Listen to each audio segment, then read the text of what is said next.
Ji, good evening. So let's start the security valuation वाली class, बराबर है। सो हमने इसके पहले क्लास में क्या-क्या पढ़ा था, जल्दी से रिवाइज़ कर लेते हैं। We discuss about what is security valuation क्या होता है, why we you do this security valuation, उसका पर्पस क्या है, क्या फ़ायदा मिलेगा वगैरह हमने सीखा था, बराबर है। अच्छा, इसके पहले before I just summarise it, कोई डाउट है आप लोग को? Any doubts? सर कुछ समझ नहीं आया, भैया कुछ समझ नहीं आया, भैया आपने ये है, वो है, कोई डाउट्स है? एक्चुअली लास्ट क्लास से एक डाउट आना चाहिए। आप बताओ कोई डाउट है आपके पास? सर एक डाउट है। अरे, अरे! रुको, रुको। ठीक है, चलो ठीक है। एक डाउट आना चाहिए, एक चीज़ हमने गलत किया था। क्या गलत किया था हम बताएँगे। ठीक है, आई विल टेल यू। पहले हम समराइज़ कर लेते हैं पहले। The first important out what we do every class. So security valuation में क्या पढ़ा था? सिक्योरिटी वैल्यूएशन क्या होता है? पर्पस क्या होता है? Why we do this security valuation वो पढ़ा था। थर्ड हमने ये पढ़ा था कि भाई सिक्योरिटी वैल्यूएशन में सर सिक्योरिटी पे mainly we will focus on the equity and the fixed income part, right है? सर इक्विटी हम वैल्यूएशन हमने स्टार्ट कर दिया था। इक्विटी वैल्यूएशन क्या होता है? What is the purpose of equity valuation? What are the different models of equity valuation? Sir हमने कुछ डिस्काउंट रेट के बारे में पढ़ा था, कुछ डिफरेंट मॉडल्स पढ़ा था वगैरह, all these things we read. फिर हमने डिविडेंड डिस्काउंट मॉडल को स्टार्ट किया था। डिविडेंड डिस्काउंट मॉडल पे कुछ सम्स किए थे हमने, राइट? यहाँ तक हमने किया था, येस और नो? यहाँ तक हो, एग्री करते हो? ठीक है। अब हमने लास्ट क्लास जब हम क्लास एंड कर रहे थे, क्वेश्चन नंबर 13 किया था, बराबर? क्वेश्चन 13 में गलती क्या किया था ये बता देता हूँ मैं जल्दी से, ठीक है? किसी को पता चल गया तो बहुत बढ़िया बात है। क्वेश्चन 13 में प्रॉब्लम क्या था हमारा। हुँ, क्वेश्चन 13 में मैंने गलती क्या कर दिया था, ये जो वर्किंग कैपिटल को मैंने ऐड कर दिया था, ठीक है? एक्चुअली ये ऐड नहीं होगा ना बाबू, वर्किंग कैपिटल इंक्रीज़ हो रहा है मतलब आपका पैसा जा रहा है, तो आप ये माइनस करोगे। बराबर है, ये मैंने गलत कर दिया था। तो अभी आंसर अगेन सेम है 5 पॉइंट, तो यहाँ पे आया था ये, इसकी जगह ये हो जाएगा 8.92 माइनस 2.5, 8.92 माइनस 2.52 माइनस 5.84, ये 0.56 हो जाएगा, ठीक है? ये मैंने आफ्टर द क्लास मैंने बाय 10 में समझा नहीं, मैं बोला होगा कुछ, बट मैं बाद में क्लास के बाद देखा अरे भाई ये बाय 10 होगा क्यों? कुछ है ही नहीं लॉजिक बाय 10 करने का, कैसे करूँ? फिर मेरे को लगा अरे मैंने गलती कर दी वर्किंग कैपिटल। एक्चुअली क्या था मतलब मेरे को ये एक साथ लिखना था, ठीक है? यहाँ पे माइनस करके, बराबर है? जो भी है इसको भूल जाओ, अपना नेट है,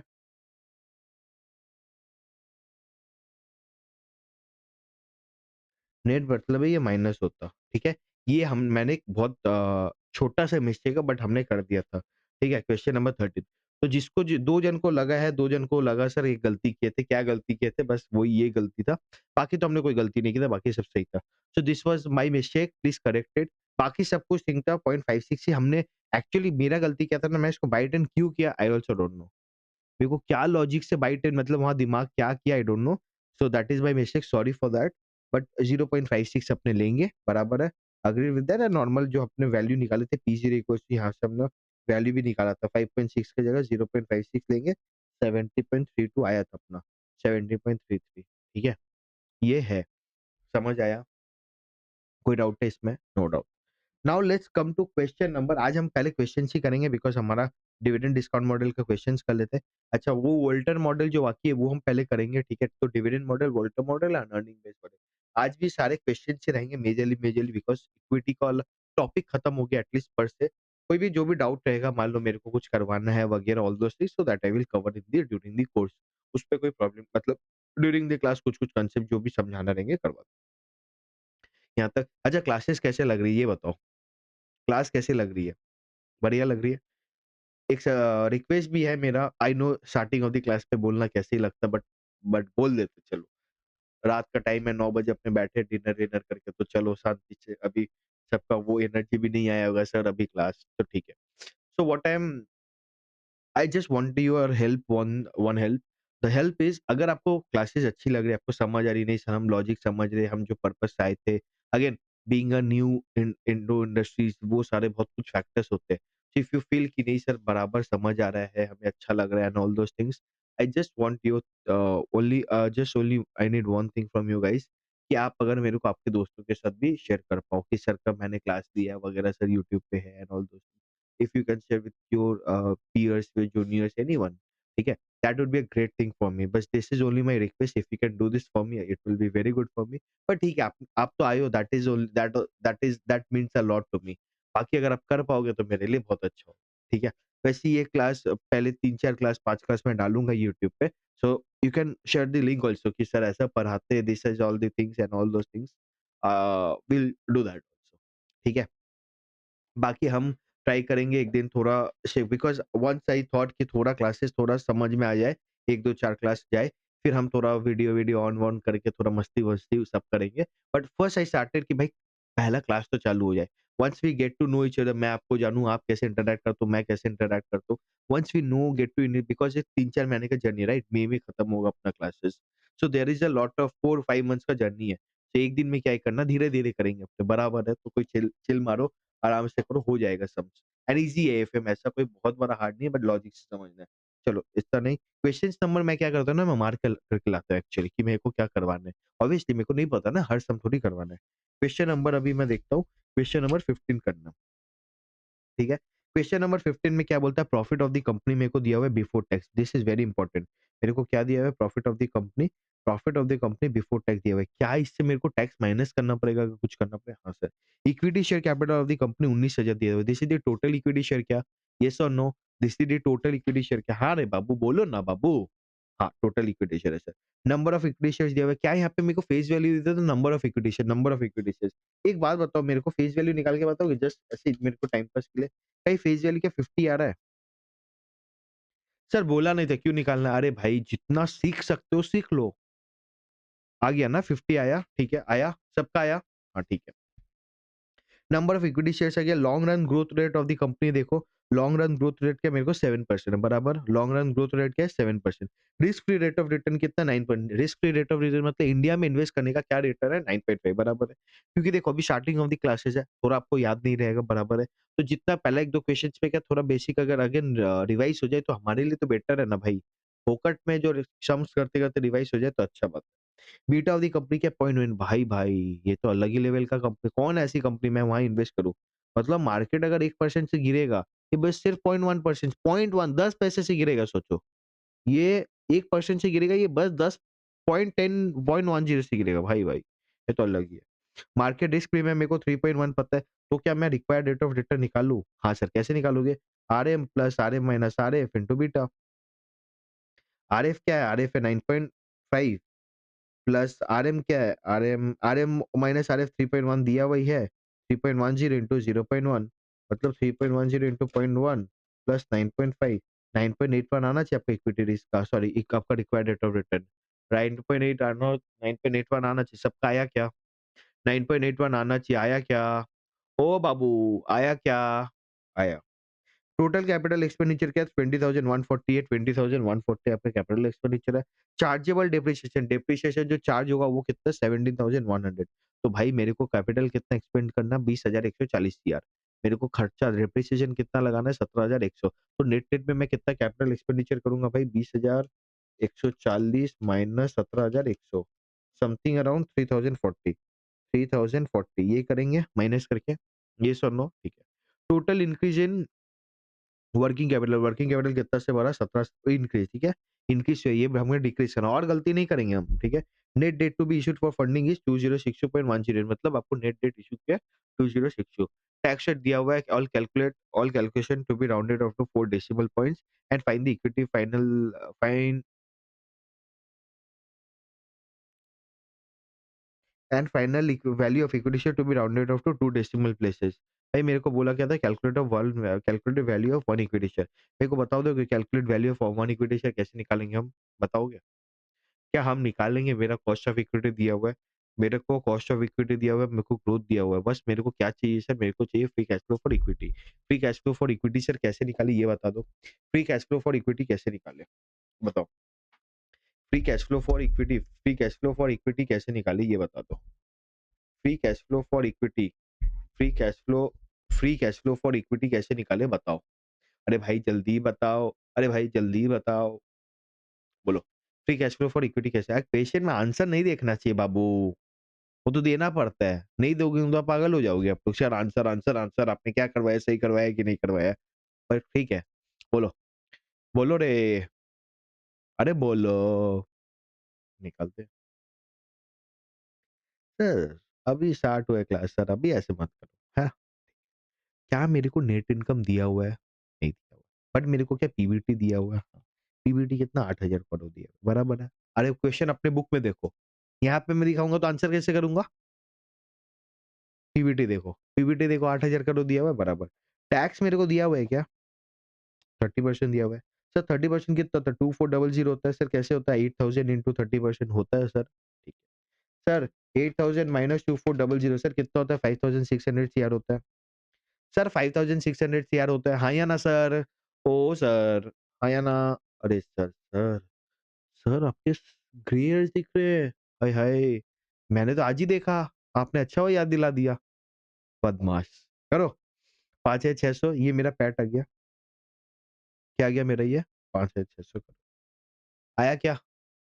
5 है अरे बाबू कभी मैं भी स्टूडेंट था। समझे? 5 है 600 आया? ठीक है। आया क्या 5 है 600 बराबर। अब मेरे को बताओ free cash flow for equity कैसे निकालें? सर 5 है 600 मेरा पैट है। डेप्रिसिएशन ऐड करूँगा, ठीक है। डेप्रिसिएशन को ऐड करूँगा। डेप्रिसिएशन कितना है सर? 17,100 है, बराबर।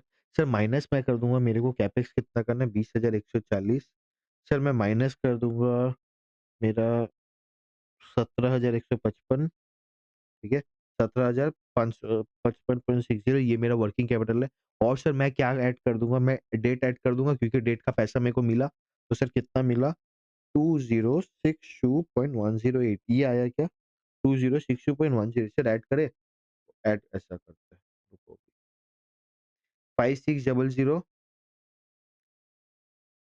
5600 प्लस क्या मैं क्या किया 17,100 ठीक है, माइनस मैंने किया 20,140 ठीक है, माइनस मैंने किया 1755.60 प्लस मैंने किया 2062.108 क्या ये 2868.508 ये आना चाहिए 2868.508 ये मेरा free cash flow for equity आना चाहिए। आया क्या सबका?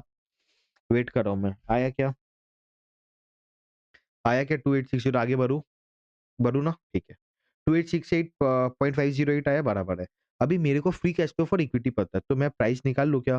प्राइस कैसे निकलेगा? अच्छा, मेरे को free cash flow for equity कितना पता है? 280 है, तो मैं नंबर ऑफ शेयर्स पता है क्या मेरे को? नंबर ऑफ शेयर्स कितने? 380 सीआर। क्या मैं बोल दूँ free cash flow for equity पर शेयर निकाल पाऊँगा? सर कैसे? 2868.508 डिवाइड बाय 380 कितना होता है? डिवाइड बाय 3 380 7.5434 7.5434 तो 7.5434 निकाल लिया। वैल्यू निकालने बोला था मेरे को, हाँ, वैल्यू क्या आएगा 7.5434 ग्रोथ कितना से किया 1.09 1.07 ग्रोथ कितना से किया 1.07 आर कितना निकाला था हमने? आर कितना निकाला था? आर निकाला था 9.81 आर हो गया 0.0981 माइनस 0.07 कितना होता है? 7.5434 इंटू 1.07 और 9.81 था बराबर 9.81 और 7 तो कितना होता है 0.0281 तो आंसर है 287.242 287.242 बराबर है। एक बार आंसर देख लो 287 बराबर है एकदम बराबर है। आंसर आया सर आया आया सर आया बोलो रे बोलो आया आया ना एकदम ठीक है। अब मेरे को ये बताओ समझ आया कि नहीं आया? समझ आया? सर सीधा बात है मेरे को free value of equity share निकालने बोला है। Sir value of equity share कैसे निकालें? Sir value of equity share ऐसे निकाल सकते हैं भैया ऐसे निकाल सकते हैं कि आप एक काम करो, आप एक रुको, आप ऐसे निकाल सकते हो, एक काम करो सर, क्या करो भाई सर आपको इक्विटी रेट का दिया हुआ नहीं है, कॉस्ट ऑफ इक्विटी वो निकाल सकते हो। सर कैसे निकाल सकते हो? मेरे को रिस्क फ्री रेट दिया हुआ है, मेरे को मार्केट रिस्क प्रीमियम दिया हुआ है, बराबर है सर? और मेरे को बीटा भी दिया हुआ है, तो ईज़ी है मेरे को कॉस्ट ऑफ इक्विटी तो निकल गया। सर मेरे को और एक चीज़ दिया हुआ है, ग्रोथ रेट दिया हुआ है। तो सर हम क्या डिविडेंड ग्रोथ मॉडल वाला फॉर्मूला लगा दें? हाँ सर लगा दें। बट सर डिविडेंड नहीं दिया हुआ है, तो मेरे को ये पता है सर डिविडेंड की जगह मैं free cash flow for equity निकाल सकता हूँ। बिकॉज़ मैं नेट इनकम्स अर्निंग्स में भी बर एडजस्ट तो करना पड़ेगा मेरे को, बराबर है? तो free cash flow for equity निकालना है। Sir free cash flow for equity मतलब क्या भाई मेरे पास as an equity share holder owner के पास कितना पैसा फ्रीली अवेलेबल है, कैश कितना अवेलेबल है। सर मैंने जितना कमाया सर बट मेरे को प्रॉफिट बिफोर टैक्स दिया हुआ था, उससे तो टैक्स भी मेरा चल जाएगा चल जाएगा ना टैक्स, मैं देना देना पड़ेगा मेरे को। तो एक काम करो ना बाबू प्रॉफिट बिफोर टैक्स से टैक्स माइनस करके मेरे को पैट बता दे। सर पैट आ गया बराबर। तो सर पैट तो मेरा कमाई है बट पैट तो मेरा कैश फ्लो नहीं है। पैट में मैं क्या ऐड करूँ? मैं ऐड करूँगा depreciation because depreciation is a non cash charge add कर दिया। सर अब जो कैपेक्स करूँगा वो माइनस कर दूँ बिकॉज़ वो तो मेरा पैसा जाएगा वापस, ठीक है सर। वर्किंग कैपिटल जो मेरा एक्स्ट्रा लगे इंक्रीज़ हो गया वही वो भी मेरा पैसा अटक गया धंधे में, वो मैं निकाल नहीं सकता हूँ। सर उसको भी माइनस कर दो। सर और एक चीज़ आपको माइनस या प्लस करना है, आपको क्या प्लस करना है? सर जो आपको डेट मिला, जो आपको बाजू वाले से लोन लिया आपने बाजू वाले आंटी से लोन लिया है उसको भी तो ऐड करो सर। उसको भी ऐड करना है। सर क्यों ऐड करना है? सर आपने तो पैसा उनसे ले लिया, अभी तो आपके पास है पैसा, आप कुछ भी करो उसका। वो कोई सेंस नहीं है, आप कुछ भी करो कोई मतलब नहीं है। बाजू वाली आंटी को कोई मतलब नहीं, वो बोलेंगी भाई बेटा आप जब तक मेरे को हर साल मेरे को इंटरेस्ट देते जा रहे हो, आप लेते जाओ मेरे से पैसा कोई दिक्कत नहीं है। तो मैं आंटी को दे दूँगा हर साल, बराबर है। अरे मैं नहीं आप दोगे, मेरे को नहीं चाहिए लोन। आप दोगे बराबर, तो आप इंटरेस्ट दे दोगे, समझ आया? तो 2868.508 ऐसा आया free cash flow for equity. Sir free cash flow for equity total आया, अब मेरे को नंबर ऑफ शेयर निकालना था क्योंकि मेरे को वैल्यू ऑफ इक्विटी 1 शेयर निकालना है। देखो एक काम कर सकता होता मैं प्राइस टोटल निकालता डिवाइड बाय 380 करता, एक ही आंसर आता। तो मैंने ईज़ी क्या किया free cash flow for equity पर शेयर निकाल दिया। सर पर शेयर निकाल दिया था अब उसको सीधा डिविडेंड मॉडल पे बैठा दिया, आंसर आ गया। 15 ईज़ी था, 15 ईज़ी था, है ना? 15 ईज़ी था ना? 16 नहीं करना है 17। 17 करे 17 an investor is considering purchasing equity shares of Alpha Limited whose current market price is 172.5 आज उसका मार्केट प्राइस क्या है बाबू? क्या है आज? 172.45 the company is proposing a dividend of 6 for the year ending 31st March 24 ये जो डिविडेंड प्रपोज कर रहा है, ये जो क्वेश्चन नंबर कौन सा कर रहे हैं हम लोग 17 ये जो डिविडेंड प्रपोज कर रहा है, ये क्या मेरा अ, वो डिविडेंड क्या नाम है डी1 है। क्या ये मेरा डी1 है? हाँ सर, क्यों? प्रपोज़ करा डिविडेंड आज नहीं दिया कल देगा, ठीक है? Alpha limited is expected to grow at the rate 20% per annum for the therefore the will be अरे ये हमने किया था क्या?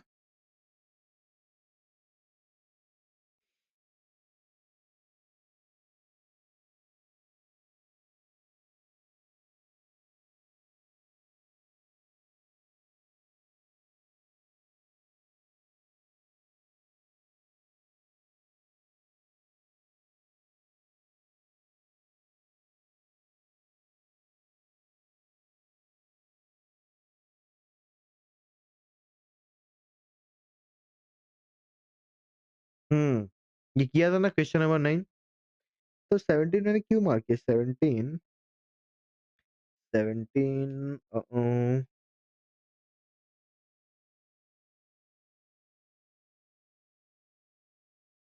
20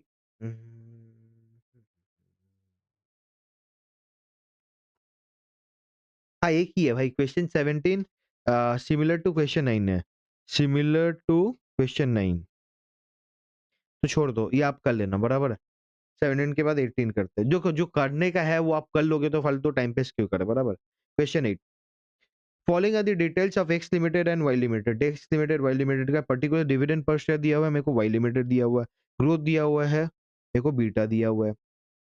एक्स एंड वाई में बीटा में कौन ज़्यादा रिस्कियर है? वाई है बिकॉज़ उसका ग्रेटर देन 1 है बराबर। बीटा क्या होता है सर? रिस्कीनेस होता है। करंट मार्केट प्राइस मेरे को दिया हुआ है, वाह, वाह, वाह! और मेरे को क्या दिया हुआ है? Risk free rate of return दिया हुआ है, मार्केट रेट ऑफ रिटर्न। तो मेरे को क्या यहाँ से मार्केट रिस्क प्रीमियम मिल जाएगा? मार्केट रिस्क प्रीमियम 7% मिल जाएगा। तो मेरे को क्या है सबका आरई मिल जाएगा। हुँ, इसका इसका आरई क्या होगा? आरई होगा 7 प्लस 7 इंटू 0.9 सर काम आएगा क्या? आई डोंट नो। मेरे को मन होता है भाई जितना समझ आ रहा है ना 13.3 आया इसका, इसका 7 प्लस 7 इंटू 1.2 तो 8.4 प्लस 7 15.4 बराबर है 15.4 आया तो क्या एक्स का आया 13.3 और इसका बी का 15.4 देखो मेरे को सीधा हिसाब लगता था मैं आज नहीं एज ए स्टूडेंट भी मेरा यही काम होता था जब मैं क्वेश्चन करने बैठता था भाई जितना समझ आ रहा है मैं मार्क करते जाता था हो सकता है आधा में मैं ज्यादा मेहनत कर रहा हूँ आधा में कम मेहनत करूँ बट मेरे को इससे फायदा क्या मिला है ना जब मैं एग्जाम में बैठूंगा ना भाई मेरे को पता है क्या मांगना आई नो क्वेश्चन समझ के क्वेश्चन मैंने याद नहीं किया इंपॉर्टेंट भाई मेरे टाइम पे 20 20 टू 2020 पे इम्पोर्टेंट क्वेश्चन्स होते भी नहीं थे, भगवान किया अच्छा है मेरे पास इम्पोर्टेंट क्वेश्चन नहीं थे, नहीं तो फेल-वेल हो जाता। इम्पोर्टेंट क्वेश्चन भाई हमें कभी चाहिए भी नहीं था। चाहिए, बराबर है, रिक्वायर्ड है, हमारे टाइम पे होते नहीं थे, ऐसा नहीं बोलूँगा होते थे, बट प्रॉब्लम है कोई करता नहीं था तब। फ़ोकस अपना क्योंकि पता ही नहीं ना भाई इंस्टीट्यूट क्या करेगा। अब इंस्टीट्यूट ने कर दिया फिर अपना मेरे को लगता है पुराना वाला आ गया होगा, कोई जो टी एग्ज़ाम हम लोग के टाइम पे जो लिखता था। अभी नए बच्चे को वो करना है, जो भी है हटाओ, वो सब नहीं करना है। Calculate the price of both the shares of the company. मेरे को क्या निकालना है? Both the shares of the company का प्राइस निकालना है। तो निकालो ना भाई, ग्रोथ दिया हुआ है 4 इंटू 1.10, एक्स का निकाल दो। 4 इंटू 1.10 आर आया आपका 0.133 माइनस 0.10 निकाल लोगे, वाई का भी निकालोगे बराबर। Right the comment on the valuation on the basis of calculated price and वो इसका कितना है 4 इंटू 1.1 4.40 4.10 तो इसका प्राइस है 133.3 इसका डिविडेंड के हिसाब से 133 प्राइस है बट आज प्राइस चल रहा है 150 तो ओवर वैल्यूड है ये मत यूज करो बराबर है as an investor what course of action should be follow देखो सेकंड वाला बराबर है ओवर वैल्यूड है थर्ड वाला भाई ओवर वैल्यूड है तो मत खरीदो सेल कर दो अगर है आपके पास तो सेल कर दो खरीदना तो नहीं है नए से नहीं है तो भाई कुछ मत खरीद और है तो बेच दे अंडर वैल्यूड है तो इन्वेस्ट करो यार टू बी परचेज है अंडर वैल्यूड है भाई तो आपके पास है तो पैसा लगाओ बराबर है वैसे आपको अगर है तो ज़्यादा लगाओ और नहीं है तो खरीद लो नया, समझ आया?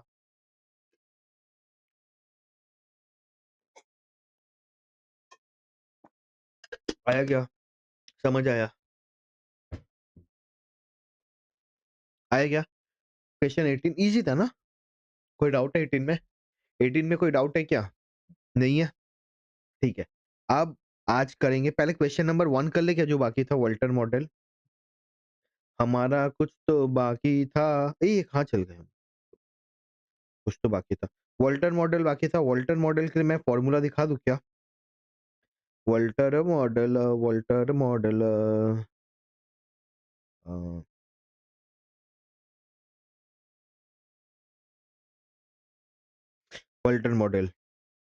वॉल्टर मॉडल क्या बोलता है कोई एक बंदा था पागल आदमी होगा अपने को क्या अपने को सम करना है पास करना है ठीक है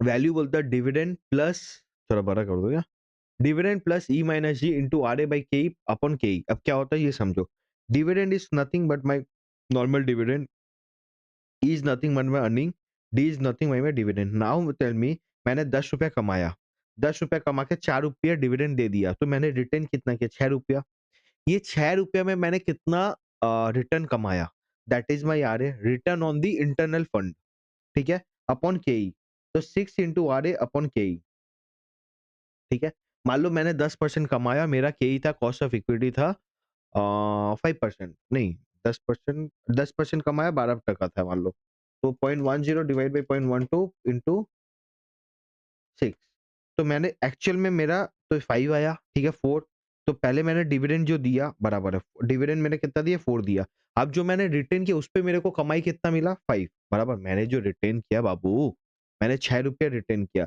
बट आज उसका वैल्यू क्या हो सकता है 5 डिवाइड बाई के 0.10 तो 9 डिवाइड बाई 0.10 ये 90 आ गया समझो वोल्टर क्या बोलता है वोल्टर बोलता है आपका एक प्रॉब्लम है dividend model Walter is saying Walter is saying sir dividend model पे एक प्रॉब्लम है वो बोला सर मेरे को सर बोला भाई मैं तो बोला अरे मेरे को सर बोल रहा बहुत बड़ी बात है क्या बोला ये सुन ले वो बोला सर एक काम करो आप समझते हो ना सर आप समझ लो सर आपका अर्निंग बेस्ड मॉडल में डिविडेंड ग्रोथ मॉडल में एक प्रॉब्लम ये था सर कि आप बस डिविडेंड कंसीडर करे थे बट आप सोचो सर आपने अगर 100 रुपए का प्रॉफिट किया उससे 40 रुपए आपने दे दिया डिविडेंड बच्चे गुस्सा हो रहे थे दे दिया आपने ठीक है जैसे आप लोगों को मैंने डिस्काउंट दिया वैसा तो मैंने दे दिया अब भाई 60 रुपया जो बच्चा है मेरे पास तो मतलब मेरे पास मतलब मालिक कंपनी के पास वो 60 रुपया करेगा क्या 60 रुपीज जो कंपनी के पास समझो भाई 100 रुपया था 100 रुपए से 40 रुपए दे दिया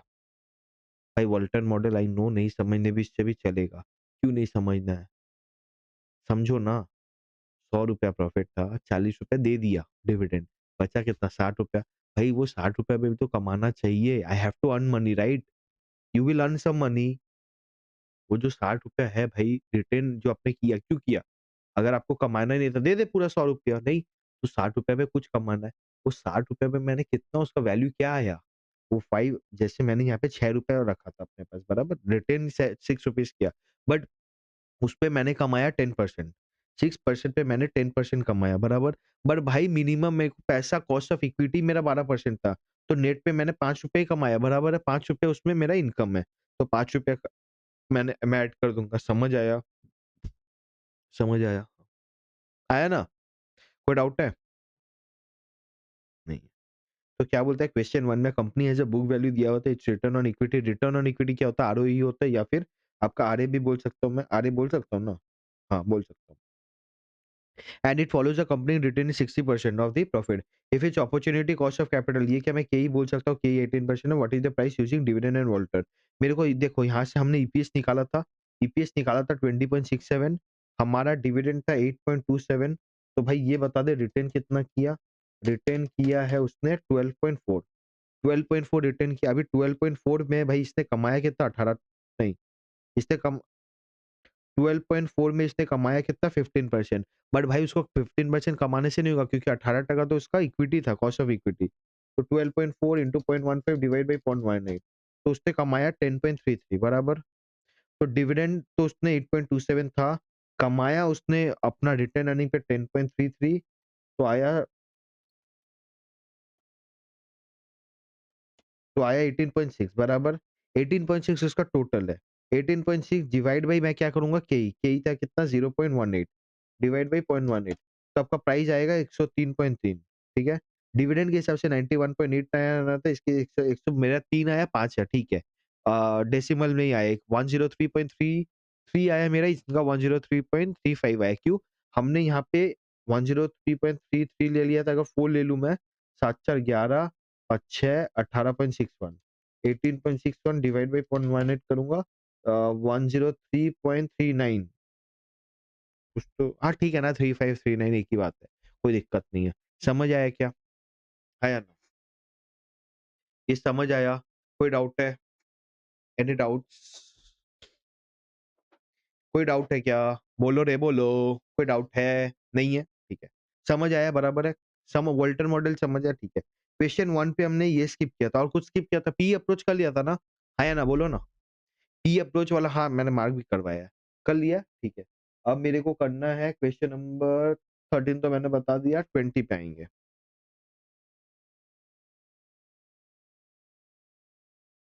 20 पे, 20 पे। राइट वैल्यूएशन आएँगे, ठीक है? करें क्या राइट वैल्यूएशन? राइट क्या होता है पहले थोड़ा-सा समझते हैं। व्हाट इज़ राइट इश्यू बताओ? What is the right issue? Right issue क्या होता है ये बताओ? सीधा हिसाब है, राइट इश्यू ऐसा चीज़ है, सपोज़ मैं कंपनी का शेयर होल्डर हूँ, मैं रिलायंस का शेयर होल्डर हूँ, बराबर? ठीक। Right issue by any company देखते हैं।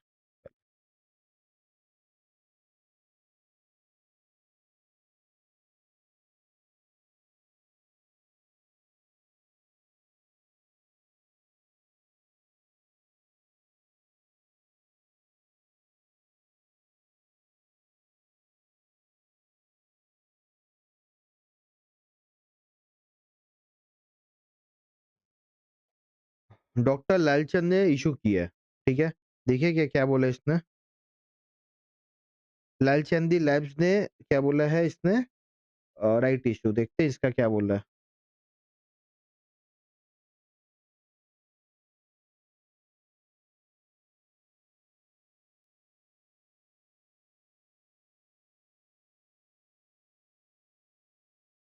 क्या बोलता है देखते हैं।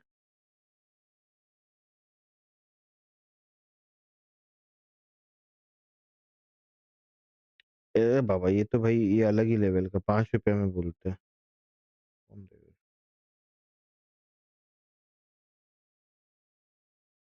ठीक है देखो, यहाँ से देखते हैं। यहाँ दिख रहा है? हुँ, क्या होता है समझो। राइट इश्यू क्या है इससे पहले होता है। राइट इश्यू मतलब कंपनी बोली है उसको, कंपनी को इक्विटी शेयर रेज़ करना है, पैसा रेज़ करना है, ठीक है? पैसा रेज़ करने के लिए कंपनी क्या बोलती है, काम करते हैं, मैं राइट इश्यू करती हूँ, मैं इक्विटी शेयर्स इश्यू करती हूँ, बराबर इतना क्लियर है? तो कंपनी बोलती है मेरे को पैसा चाहिए, उसके लिए मेरे को पैसा मैं इक्विटी इश्यू करूँगी, ठीक है? तो एक कांसेप्ट आया, बोलता है राइट इश्यू कर लो, मतलब पहले भाई अपने आदमी को बोलना जाके कि पैसा दे मेरे को। आप समझो आपको पैसा चाहिए होगा, पहले आप अपने माँ-बाप से माँगोगे कि अपने चाचा से माँगोगे? अपने पापा-मम्मी से माँगोगे, जब नहीं देगा फिर आप अपने चाचा के पास जाओगे, चाची के पास जाओगे, ताऊ के पास जाओगे, ताई के पास जाओगे, बराबर है। सेम चीज़ यहाँ पे भी है। तो बोला गया जब आपको इक्विटी रेज़ करना है, आप दूसरे के पास बाद में जाना ना, पहले अपने लोगों के पास जाओ। अपने लोगों के पास जाने के लिए आपको एक प्रॉब्लम है, आप उनको अगर बोलोगे करंट मार्केट प्राइस पे देने तो नहीं देंगे। आप उनको थोड़ा सस्ते दाम पे बोलो भाई तुरंत ले लेंगे वो। तो इसका नाम हुआ राइट इश्यू। मतलब कंपनी शेयर अपने लॉ में भी पढ़ा होगा इंटर में। A company goes to an existing shareholder and सीधा हिसाब है। एक कंपनी है, ठीक है? वो अपने शेयर होल्डर के पास बोलेगा नॉक नॉक, सर मेरे को आपको आपको पैसा देना है आपको। बोलेगा मैं पैसा क्यों दूँ? सर मैं आपको उसके बदले इक्विटी देता हूँ। भाई मैं मार्केट से खरीद लूँगा, तेरे को क्यों दूँ? बोला सर रुको ना, मार्केट में जो भाव है उससे कम पे ही आपको मिलेगा। अब दोगे क्या? अरे हाँ, हाँ दूँगा, दूँगा, दूँगा। ये बोलेगा, बराबर है। तो राइट इश्यू क्या होता है? A company goes to an existing share holder to raise money at a discounted price compared to a current market price. जैसे कि अरुणिज अवार्ड ट्रैवल्स एंड रेंट पर करती है, इजी है लैंग्वेज बोलना। 1 फॉर 1 अगर आपके पास एक शेयर है, आपको और एक शेयर फ्री, आपको एक शेयर राइट पे मिलेगा। एक शेयर अगर आपके पास है तो आपके पास यू आर एंटाइटल्ड और you have a right to buy 1 share at a discounted price. The price is 15 whereas the current price कितना था? 19 था। भाई डिस्काउंट में दे रहा है ₹19 आज भाव चल रहा है। तेरे को ₹15 में मिल रहा है, ₹4 कम में मिल रहा है, बराबर है। समझ आया? हाँ या ना? समझ आया? राइट इश्यू समझ आया? यस। तो this is the right issue. अभी जब राइट इश्यू है, तो भाई राइट का वैल्यूएशन भी करो। कैसे राइट का वैल्यूएशन करना है ये समझा दो मेरे को। राइट का वैल्यूएशन कैसे करें? सर राइट 2 तरीका। अब मान लो मैं एक शेयर होल्डर हूँ, मेरे को मन नहीं है। आई डोंट वांट कि भाई मेरे को शेयर्स खरीदने हैं, मेरे को नहीं खरीदने हैं भाई, तेरे कंपनी के शेयर्स मेरे को नहीं खरीदने हैं। लेकिन जो मेरे को तूने राइट इश्यू दिया, ऐसा भी नहीं मैं उसको ड्रॉप कर दूँगा।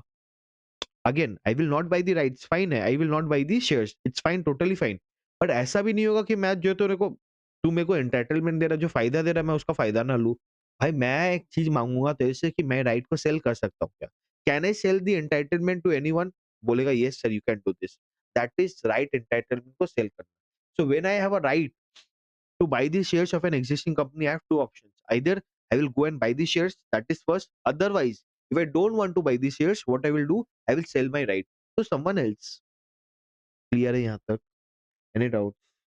यहाँ तक क्लियर है? कोई डाउट है? अरे बोलो रे, कोई डाउट है? कोई डाउट है? कोई डाउट है क्या? राइट शेयर पे, राइट वैल्यूएशन पे, राइट वैल्यूएशन पे कोई डाउट है? समझ में आया क्या राइट शेयर्स क्या होता है? राइट वैल्यूएशन क्या होता है? वैल्यूएशन तो अभी कर लेंगे, फॉर्मूला है। बट वो लॉजिक समझ में आया राइट शेयर्स के क्या होता है? ठीक है सर। फॉर्मूला पहले देख लेंगे इसने।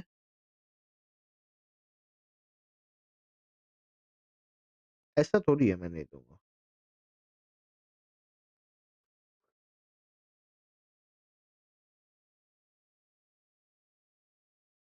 ऐसा थोड़ी है मैं दूँ।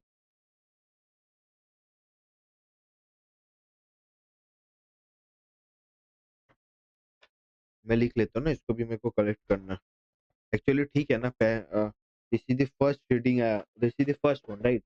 तो भाई कुछ-कुछ गलतियाँ हो जाती है, मैं लिख लेता हूँ, बेटर है ना आपके लिए। जो आपको नया प्रिंट फिर दोबारा मैं जो दोबारा बैच वाले को दूँगा, वो उनको ये समझ दिक्कत नहीं आएगा। 2 मिनट दो, क्या है ऐसा? भाई मैंने देखा था, अभी इतना छोटा इसको चेंज कर लो ना, इसको वैल्यू कर दो,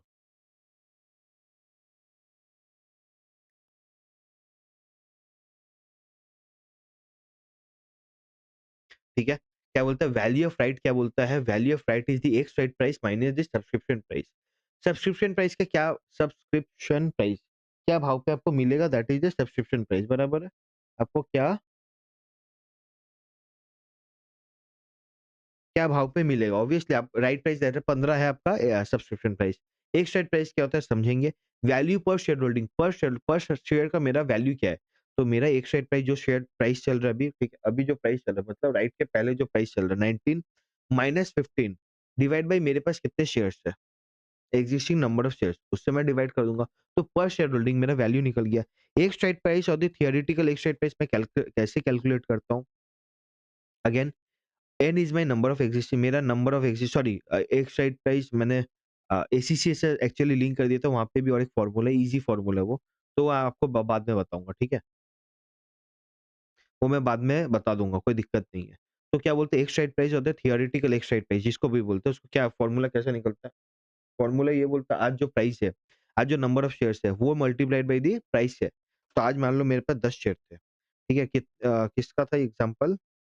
डॉक्टर लालचंद। डॉक्टर लालचंद का मान लो 1 फॉर 1 है, बराबर है? उसका कितना में दे रहा है? 10 में दे रहा है, उसका 10 में दे रहा है, करंट प्राइस 20.9 है, ठीक है? तो क्या बोलते हैं मेरे पास मान लो 100 शेयर्स है, तो 100 इंटू आज क्या प्राइस चल रहा है 20.9 बराबर? अब क्या बोलता है एस बोलता है, एस क्या होता है आपका? एस मैंने लिखा नहीं है, वाह! एस है आपका सब्सक्रिप्शन प्राइस, ठीक है? 20.90 डिवाइड बाय एन, एन क्या आपका number of existing share, number of existing shares हन 100 है, मेरे को मिला कितना 100, तो 100 इंटू 20.9, 100 इंटू 20.9 प्लस मेरे को जो टोटल मिला, टोटल कितना दिया 20.9 इंटू 100, सॉरी सब्सक्रिप्शन 10 पे किया ना आपने? अरे भाई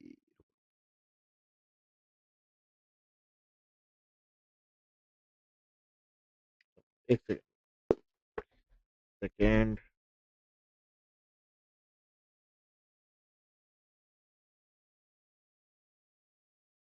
एक सॉरी, समझो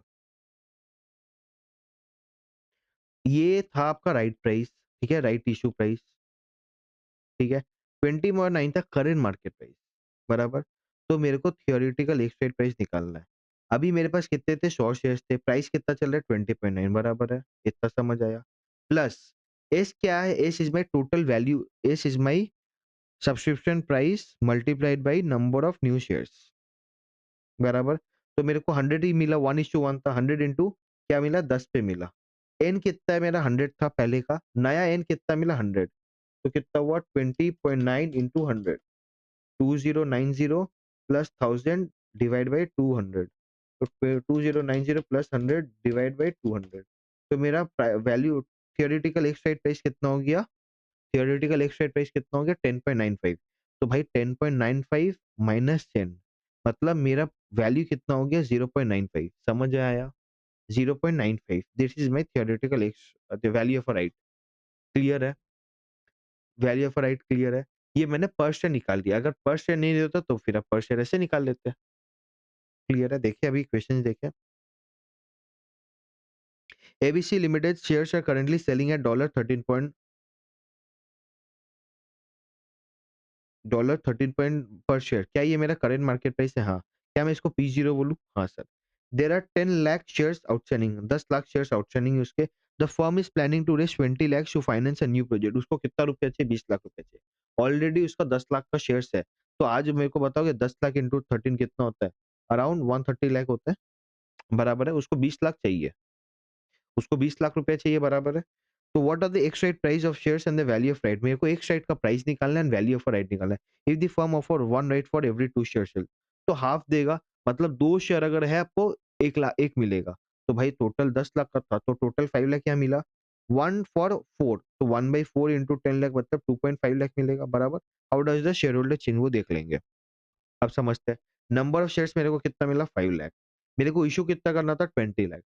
तो मेरे को शेयर जो मेरे को राइट का प्राइस है, जैसे मेरे पास पहले दिया हुआ था, वो यहाँ दिया नहीं है, कैसे कैलकुलेट करें? भाई 20 लाख मेरे को चाहिए, मैं 5 लाख इश्यू करूँगा, तो ₹4 बना, बराबर है? एक साइड प्राइस कैसे निकलेगा? 130 lakh plus 20 lakh upon 10 plus 5 15 lakh, तो 150 डिवाइड बाय 15, तो ₹10 आया। ₹10 आपका एक साइड प्राइस है, वैल्यू क्या आया? वैल्यू आया भाई ₹10 मेरा एक साइड प्राइस है, माइनस 14 मेरा, सॉरी माइनस 4 मेरा सब्सक्रिप्शन है। और भाई ये तो पर शेयर नहीं, क्योंकि 2 पे 1 मिल रहा था, तो पर शेयर निकाल लो, 6/2 3, मतलब हर एक शेयर पे मेरे को ₹3 फायदा है, समझ आया? हर एक शेयर पे मेरे को ₹3 फायदा है, समझ आया क्या? सर नंबर ऑफ शेयर्स कितने इश्यू करने थे? 5 लाख, कैसे किया सर? भाई 20 लाख का मेरे को अ, रेज़ करना है, 1/2 2 शेयर्स के लिए मैं 1 दे रहा हूँ, तो टोटल मेरे पास 10 लाख थे, तो सर 5 लाख तो मैं इश्यू करूँगा, समझ आया। सर शेयर सब्सक्रिप्शन प्राइस नहीं पता है, कैसे निकालोगे? भाई 20 लाख चाहिए मेरे को, 5 लाख मैं इश्यू करूँगा, तो डिवाइड करके 4 आया। एक स्ट्राइक प्राइस क्या होता है भाई? थ्योरेटिकल एक प्राइस निकालो कि राइट पहले क्या प्राइस था? बिकॉज़ सर कहीं न कहीं ये जो मेरा प्राइस है 20.90 इसमें क्या मेरा राइट का प्राइस इंक्लूडेड है? उसका जो प्रीमियम वाला फैक्टर इंक्लूडेड है यहाँ पे? भाई राइट इश्यू हो गया, तो राइट का अनाउंसमेंट हो गया तो इसपे फैक्टर्ड इन हो जाएगा ना। तो this is not an x right price पर से। तो भाई एक्स राइट प्राइस निकाल लो सर, एक्स राइट प्राइस हम निकाल लिए कि ये ऐसे करके थ्योरेटिकल एक्स राइट प्राइस ऐसा होगा। व 13 लाख आपका जो भी न एक्जिस्टिंग है, एक्जिस्टिंग का प्राइस प्लस वो डिवाइड बाय द करंट वाला वो हमने निकाला। एक्स राइट प्राइस निकाल के वैल्यू ऑफ राइट निकालना था। समझ में आया पर शेयर बेसिस पे? ठीक है। आप मेरे को 1/4 वाला करके बताओगे? 1/4 वाला। पहले बताओ नंबर ऑफ शेयर्स कितने थे? 2,50,000 बराबर। तो टोटल नंबर ऑफ शेयर्स कितने हो गए? 12,50,000 ठीक है। सब्सक्रिप्शन प्राइस कितना है? बताओ, बताओ आप करके बताओ। सब्सक्रिप्शन प्राइस कितना है? सब्सक्रिप्शन प्राइस कैसे आएगा सर? सर कैसे आएगा बताओ? सब्सक्रिप्शन प्राइस कैसे आएगा? सर 20 लाख मेरे को इश्यू करने थे, ढाई 20 लाख मेरे को चाहिए, 2.5 लाख मैं इश्यू करूँगा तो प्राइस निकल जाएगा 8। एक स्ट्रेट प्राइस आ जाएगा 130 lakh plus 20 lakh upon 12.5 ₹12 value of right आ जाएगा 4 4/4 होगा क्योंकि भाई 4 शेयर पे मेरे को 1 मिलता था। 4 शेयर का वैल्यू है मेरा ₹4 तो 1 शेयर का कितना है 4/4 ₹1 कैलकुलेट इफेक्ट करते व्हेन द फर्म ऑफर्स 1 जब ऑफर करता है भाई वैल्यू ऑफ राइट कितना है? जब मेरे को वैल्यू ऑफ राइट कितना है? जब मेरे को 1 शेयर पे 2 पे 1 मिलता है, वैल्यू ऑफ राइट कितना 150 शेयर्स थे मेरे पास। मेरे पास अगर 100 वाला how does a share holder will holding 100 shares 100 shares थे, तो भाई मेरे को 50 एक्स्ट्रा मिला। Value of shares after right कितना होगा? 1 value of shares value of shares कैसे आएगा? मेरे पास existing plus new multiplied by मेरा एक्स राइट प्राइस 10 था। हाँ, तो भाई 150 इंटू 10 150 इंटू 10 50 150 इंटू 10 1500 हुआ। अमाउंट मेरे को कितना देना पड़ा? मेरे को बस 50 शेयर का देना पड़ा। सर 50 शेयर का मेरे को ₹4 देना पड़ा 200 तो 300 हुआ, 1300 हुआ। सेम वे इसका भी जाएगा, कोई इफेक्ट चेंज नहीं होगा, बराबर है। ये 125 इंटू 12 25 इंटू 8 बराबर है। समझ आया? Sir wealth of shareholder before right issue उसके वेल्थ कितना था? 13 दस there no change in the wealth of shareholder 1300 कैसे था सर बताओ? 13 इंटू 100 भाई जब उसने नहीं आया, राइट इश्यू नहीं आया तो उसके पहले उसका प्राइस 13 चल रहा था। तो 13 इंटू 100 शेयर्स थे, उसका 1300 ही था। हमने दिखाया अगर राइट वो ले लेता तब भी उसका वैल्यू 1300 रहता तो जब भी राइट आता आपका वैल्यू चेंज नहीं होता, बराबर? क्लियर है, कोई डाउट है? 20 हो गया तो 21 आपका होमवर्क है, सेम चीज़ें करके बताओगे। 22 पे आए क्या? 22 पे आते हैं। Aggressive limited is proposing to fund its expansion of 12 crore by making a right issue. ठीक है, क्या करा 12 करोड़ का उसको फंड चाहिए, पैसा चाहिए by issuing a right to it. The current market price is 40. 40 the board is willing to offer a discount of 20% on the current market price. तो मेरे को राइट इश्यू बताओगे क्या क्या? भाई आज 40 चल रहा है बोलते हैं इससे 20% डिस्काउंट पे खेलेगा। तो 40 इंटू 0.8 कर दो 32 आता है। 32 आता है बराबर। तो राइट इश्यू 32 है। अगर 12 सीआर मेरे को चाहिए था 32 है। 12 डिवाइड बाय 32 मतलब 0.375 सीआर मेरे को मैं इश्यू करूँगा। 0.375 सीआर इश्यू करूँगा। यहाँ तक समझ आया? भाई मेरे को 12 करोड़ चाहिए था। मेरा राइट प्राइस 32 निकला तो मेरे को नंबर ऑफ शेयर्स तो मिल जाएँगे 0.375 करोड़ बराबर। The board is also desirous that the fall in next rate price of the shares be restricted to 10% of the current market price। तो क्या बोलता है भाई मेरा जो एक रेट प्राइस का जो फॉल है वो 10% ही गिरना चाहिए, मतलब आज जो प्राइस है ₹40 उससे 10% ही कम होना चाहिए। तो ₹40 अगर मेरा प्राइस ₹40 अगर मेरा प्राइस है वो 10% ही कम होना चाहिए। कितना होगा? 40 इंटू 0.9 दैट इज 36 होना चाहिए उसका प्राइस। ठीक बराबर है। तो नंबर ऑफ इक्विटी शेयर्स कितना है? 0.375। Theoretical value I guess theoretical value of right value बोला है, हाँ, एक स्ट्राइक प्राइस नहीं बोला, वैल्यू बोला है। तो भाई मेरे को एक स्ट्राइक प्राइस निकल गया 36 32 पे मैंने इश्यू किया था 4 है। Total number of equity shares to be issued बोला है। Total number of equity shares to be issued.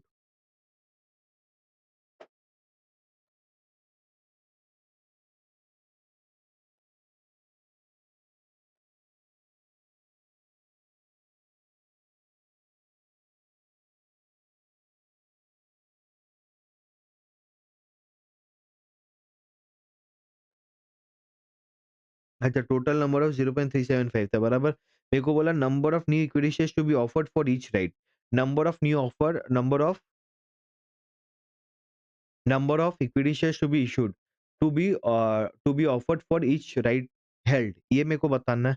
Number of equity shares to be issued for each right, क्या हमारा फॉर्मूला था नंबर ऑफ क्या नाम है इसका, एक साइड प्राइस, थियोरेटिकल एक साइड प्राइस का, क्या मेरा थियोरेटिकल मेरा थियोरेटिकल एक साइड प्राइस का फॉर्मूला था, एक side price is equal to n into P zero plus S divide by N plus N plus one.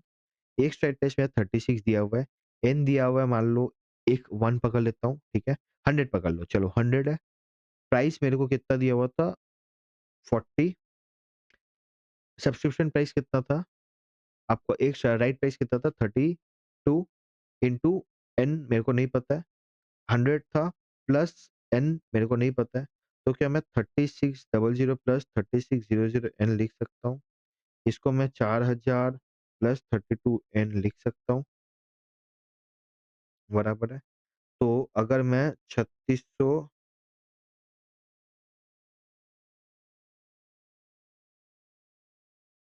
32 क्या था,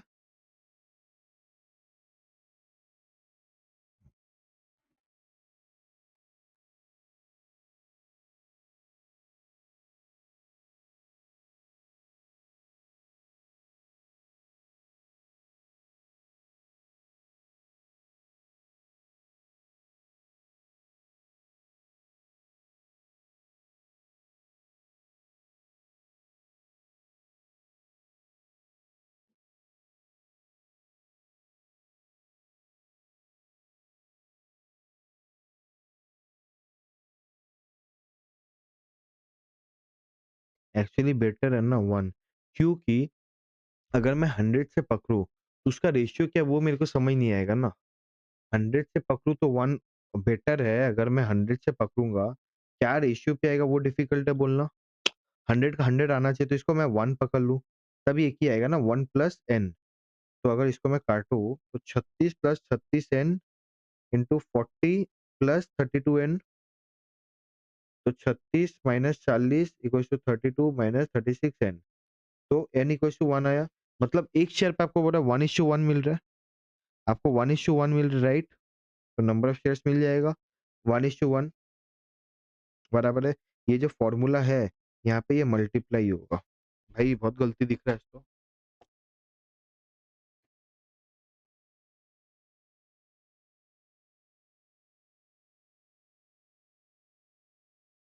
पर 22,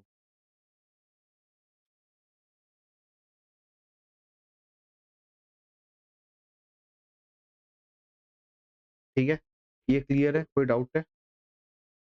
22 में कोई डाउट है नहीं। 23 करे क्या, 23 क्या बोलते हैं, KLM limited has issued 90,000 equity shares of 10 each. 90,000 है, इक्विटी है, केएलएम लिमिटेड शेयर है करंटली सेलिंग है 72 में सेल कर रहा है, तो 90,000 इंटू 72, 6480, 6480 है, 64,80,000 ये मेरा आज प्राइस अब वैल्यू है। The company has a plan to make a right issue one new equity share at a price of 40 for every 4 held, तो 1/4 मेरे को मिलेगा, तो 0.25 मिलेगा, बराबर। और प्राइस क्या, राइट का प्राइस 48 है। कैलकुलेट थियोरेटिकल एक स्ट्राइक पर share and analyse the change, calculate theoretical एक स्ट्राइक प्राइस, थियोरेटिकल एक राइट प्राइस मेरे को चाहिए। तो एक स्ट्राइक प्राइस के लिए क्या चाहिए मेरे को, मान लो मेरे पास एन है एक, ठीक है, मेरे पास एन है 4, चलो 4 शेयर है, उस पे मेरा प्राइस है 72 प्लस 1 इंटू 48 प्लस 5 मिलेगा, बराबर। तो 4 इंटू 72, 288, 288 प्लस 48 डिवाइड बाई 5, 67.2 आना चाहिए, बराबर है, 67.2 करेक्ट है।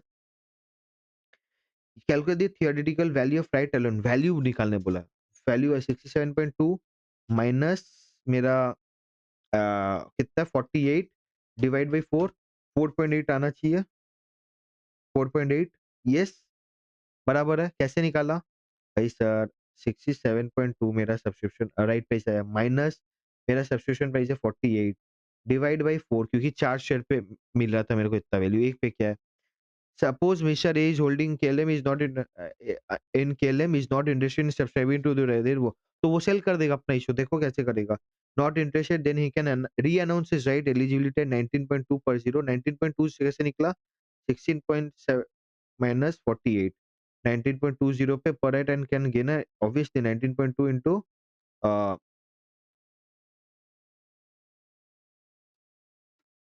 19.2 19.2 into number of shares क्या आएगा 1 by 2 है कि 4 1 by 4 into 100 तो 19.2 into 25 480 आ रहा है बराबर यस हो जाएगा कोई डाउट है यहाँ तक कोई डाउट नहीं समझ आया कुछ है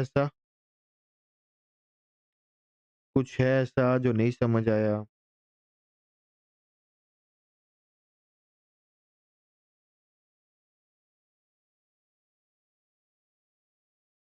कुछ समझ नहीं आया ऐसा है क्या बोलो नहीं है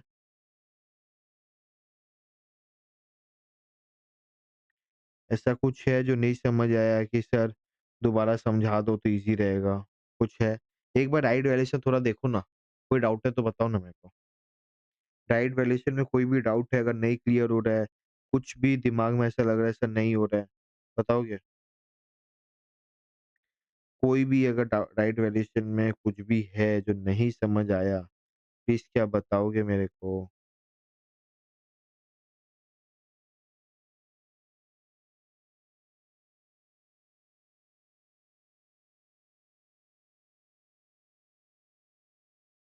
बताओगे क्या कोई भी डाउट है नहीं है वाह 23 हो गया 24 करेंगे अभी मैंने इक्विटी वैल्यूएशन पे क्यों मार्क किया सर डिविडेंड भी तो इक्विटी था डिविडेंड वैल्यूएशन पे मेरे को अलग करना था तो वो मैंने कर दिया राइट वैल्यूएशन पे 3 ही सम थे मैंने दे दिया इक्विटी पे आते इक्विटी वैल्यूएशन पे क्वेश्चन नंबर 24 आपको लग रहा है ना कलर कुछ चेंज है हमारे बुक पे कुछ ये थोड़ा डीप येलो है यहाँ पे लाइट येलो लग रहा है राइट हमारे इस पे लाइट येलो लग रहा है राइट है होता है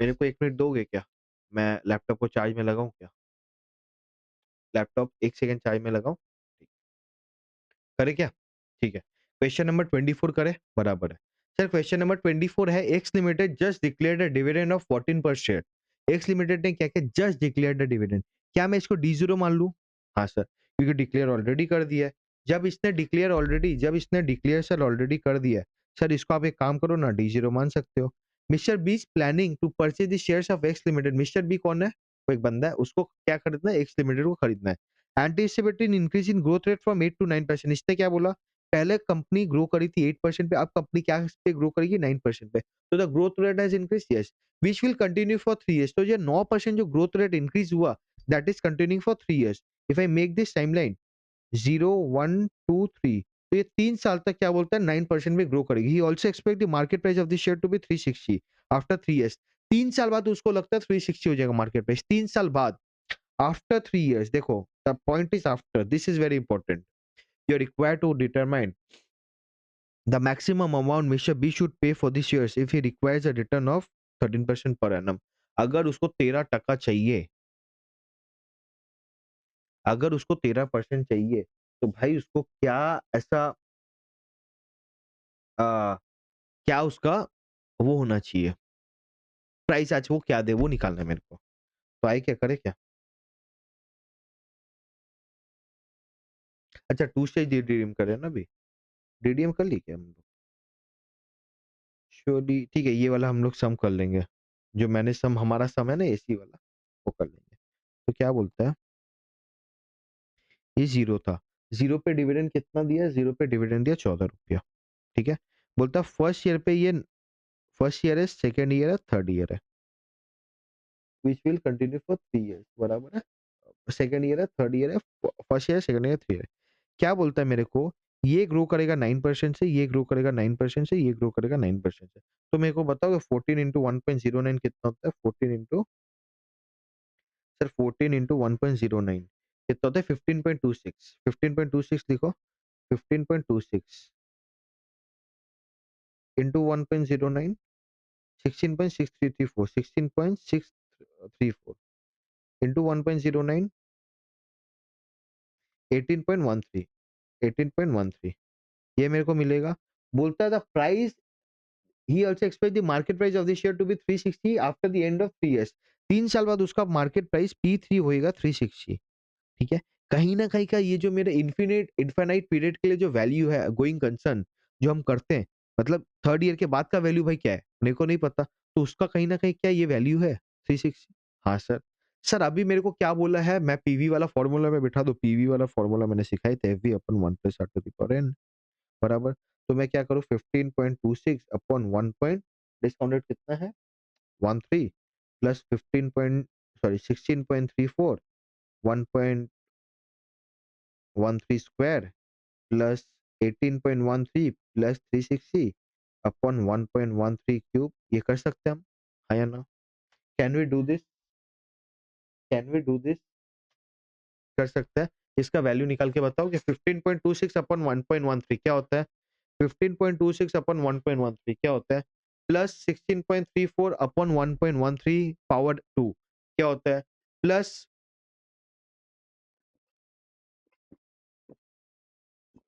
378.13 अपॉन 1.13 पावर 3 क्या होता है? बताओ। बोलो रे। जो भी है मैं यहाँ से आंसर देख लूँ क्या? बताओ आप ही बताओ 15.26 अपॉन 1.13 क्या होता है? क्या एक साथ बताओगे? ठीक है।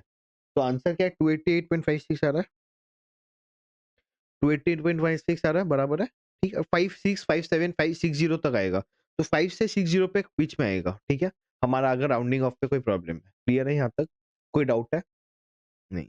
हम पहला वाला शेप तो क्लियर कर लिए। अब देखते हैं ये क्या बोलता है सेकंड। क्या बोलता है the maximum price mister A will be willing to pay for this share if he is of the opinion that 9% growth can be maintain indefinitely and requires 13% per annum. मतलब क्या बोलता है सर अभी ये formula constant growth वाला हो गया। Constant growth क्या बोलता है? सर वो बोलता है आज 14 रुपया दिया मेरे को, ठीक है? ये ग्रो करेगा 1.09 से कॉन्स्टेंटली इससे ही ग्रो करेगा। तो मैं क्या बोल दूं 0.13 माइनस 0.09 क्या आता है 14 इंटू 1.09 दैट इज 15.26 बाई 0.04 तो आपका 381.5 आया। तो अगर आपने बोला था आपने बोला था कि यहाँ पे पहले 288.6 कहीं ना कहीं क्या इस पे लग रहा है आपका growth rate after 3rd year will decrease.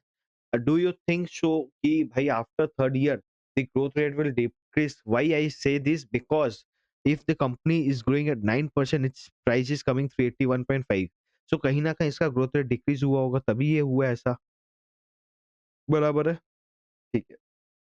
फिर मेरे को क्या बोला है? फिर मेरे को बोला गया है कि लास्ट क्वेश्चन क्या है? The price of the share at the end of the 3 years if 9% growth rate is achieved and assuming other are in maximum price. The price of the share at the end of the 3 years. अच्छा 3 साल बाद का price 3 साल बाद का price निकालना है P3 निकालना है मेरे को। If 9% growth rate is achieved and assuming other things are remaining in constant मतलब क्या हुआ? ये बताओ। Other things are remaining in constant मतलब क्या? भाई यहाँ तक तो आप सही हो, ठीक है 9% पे। इसके बाद बोला आप मान लो 9% से ग्रो करेगा। अब मेरे को P3 निकाल दो, 360 मत निकाल लो। जो ये वाला फॉर्मूला निकालना है ना सेम चीज़ निकालना है। P3 निकालने बोला है। तो मेरा 18.13 है बराबर। अरे भाई P3 बोल रहा है मेरे को यहाँ पे निकाल दो। P3 कैसे निकलेगा? D4 से जो आएगा मतलब 4th ईयर से जो आएगा उसके ऊपर ही निकलेगा। 4th ईयर से मेरा क्या होगा डिविडेंड बोला 9% से ही ग्रो करेगा बराबर है। तो क्या आएगा 18.13 इंटू 1.09 0.13 माइनस 0.09 क्या है 18.13 इंटू 1.09 डिवाइड बाई 0.04 क्या 494 आ रहा है 0.05 494.05 तो कहीं न कहीं समझ आया।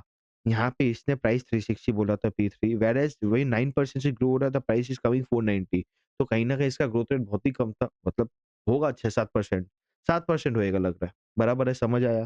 कोई डाउट है यहाँ तक? एनी डाउट सर समझ नहीं आया ऐसा कुछ है? नहीं है। क्वेश्चन नंबर 24 क्लियर है? 24 ईज़ी था, कोई प्रॉब्लम नहीं है। 24 में जस्ट ये था at the end of the 3 years ये थोड़ा वेग है। देखो मेरे को थोड़ा वेग क्या लग रहा है? भाई at the end of the 3 years क्या बोल रहे हो आप? आप बोल रहे हो 9% ग्रोथ रेट ऐसे अच्छा ठीक है assuming other things remain in constant तो 2 वाला ले क्या रहे हो? बस 13% आप ले रहे हो। ये वाला ही ले रहे हो इंडेफिनिटली ग्रोथ तो आप फिर बोल ही रहे हो। मेरे को समझ नहीं आया इंस्टीट्यूट ने क्या क्यों किया? भाई 9% से निकाल रहे हो। भाई मेरे को पहले का प्राइस पता ही है P0 फिर मैं क्यों P3 निकाल लूँ? अगर हाँ, P3 आप निकालने बोलते एंड मेरे को ये कंपेयर करने बोलते, सर आप बताओ P3 से अभी आया है 9% ग्रोथ से P3 ये आया है। पहले वाले से P3 वो आया था। पहले वाले में P3 360 दिया हुआ था, बराबर? 360 दिया हुआ था। इसका मेरे को डिफरेंस बताओ कुछ है कि नहीं? तो तब समझ में आता। अब क्या मेरे को नहीं समझ आया इंस्टीट्यूट क्या चाहता था इस चीज़ से, ठीक है? This is my take again. Question 24 24 के बाद हम करेंगे 25 ईज़ी है, अपना सेम है, अपने जो कर लिए। 26 भी अपने कर लिए हैं। 26 इज़ आल्सो सेम, हमने अभी किया है ये, ठीक है? 27 the risk free rate of return RF is 9%, the expected rate of return portfolio. तो risk free rate of return RF कितना है? 9% है। आरएम कितना है? 13%। The expected rate of growth for dividend of Platinum Limited is 7%। तो क्या बोला? मेरे को मार्केट रिस्क प्रीमियम बताओगे क्या? मार्केट रिस्क प्रीमियम के 4% है, हाँ। सर ग्रोथ रेट मेरे को क्या दिया हुआ है? 7%, हाँ। The last dividend paid on the equity share is 2, ये क्या D0 है? हाँ sir. The beta of the platinum Limited is 1.2, मतलब क्या? अगर मार्केट 1% से गिरता है तो मेरा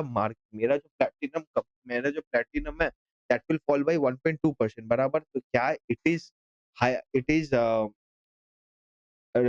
it is risky, more risky compared to your market? Yes sir, ठीक है। What is the equilibrium price for the equity stock holding? Equilibrium price निकालना भाई सीधा, मतलब P0 निकालना। P0 कैसे निकालेंगे? D वो 0 1 प्लस जी अपॉन R माइनस जी, बता दो। क्या D0 is your 2 into 1.07, R है मेरा, R निकालना है। R क्या है मेरा? R is my 4 into 1.2, 4 into 1.2 मतलब 4.8, 4.8 प्लस 9 मतलब 13.8। तो 0.138 माइनस 0.07 कर लो, तो 2.107 divide by 2.10,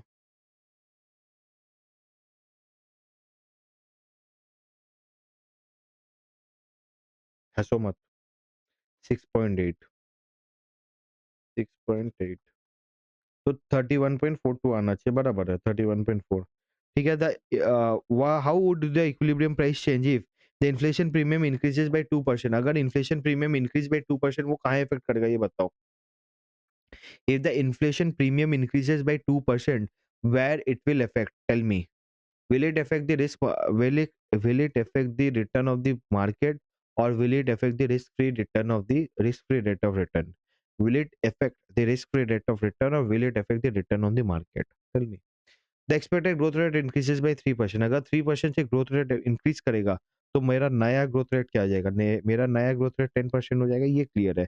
the beta of the platinum increases to 1.3, तो मेरा जो formula R equals to RF plus RM minus RF into beta, ठीक है। इसमें कौन सा चीज चेंज होगा? बीटा तो चेंज होगा 1.3, बराबर है। और क्या चेंज होगा? मेरा इन्फ्लेशन बोल रहा है इंक्रीजेस बाय 2%, तो जो मेरा risk free rate of return है, क्या मेरा नॉमिनल रेट है? बराबर हमने देखा था नॉमिनल रियल फ्री रेट। तो नॉमिनल रियल फ्री रेट अगर है वो, तो क्या उसमें इन्फ्लेशन इंक्रीज होगा? तो 9% पहले था मेरा, तो 2% से इंक्रीज कर दूंगा। क्या करूंगा? 9 प्लस 2%, दो पाई इंक्रीजेस बाय 2%, जो है वो 2% से बढ़ जाता है, तो 9.18 हो जाएगा। प्लस आरएम कितना था? 13 माइनस 9.8 इंटू 1.3 करके जो आएगा, तो 13 माइनस 9.18 इंटू 1.3 प्लस 9.18, तो आपका 14.146 आना चाहिए। ये आ गया। अब आप प्राइस निकाल लो, बराबर है।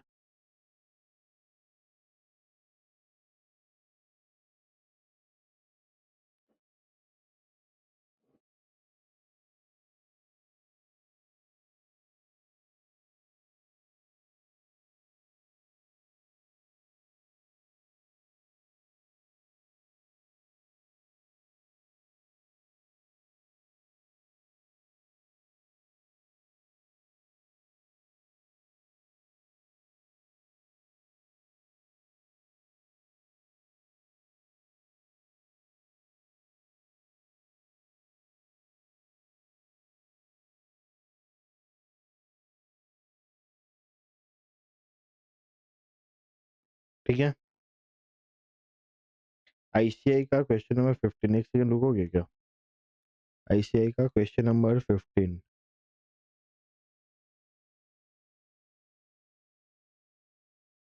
आईसीआई का क्वेश्चन नंबर 15, 15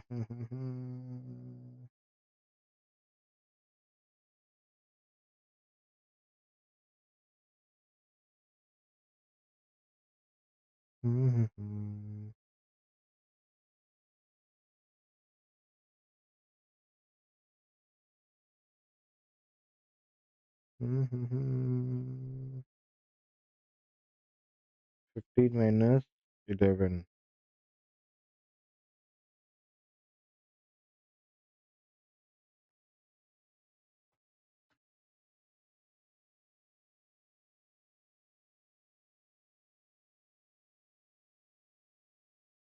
ये 11 होगा, ये 11 होगा, बाकी सब ठीक है।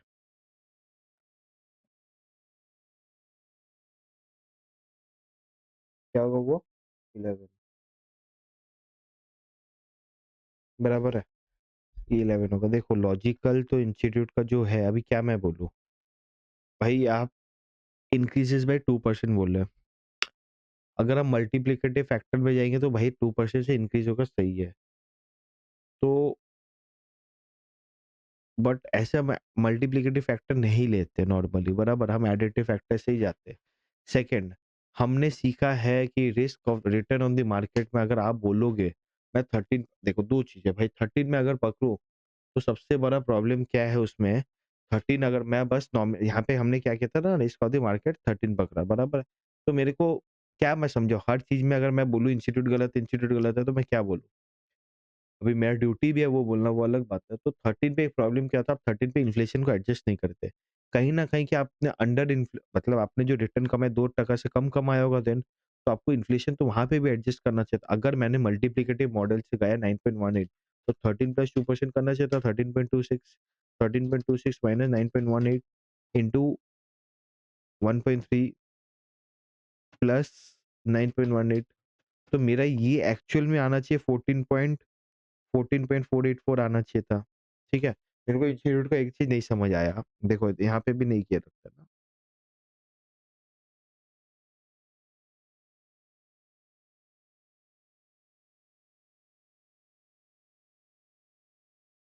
हाँ, मेरे को एक चीज़ नहीं समझ आया, अब देखो इंस्टीट्यूट बोलते हैं इसको 11 2% बढ़ाओ, चलो आप मल्टीप्लिकेटिव ना एडिटिव बोलो, यहाँ पे भी मैं समझा।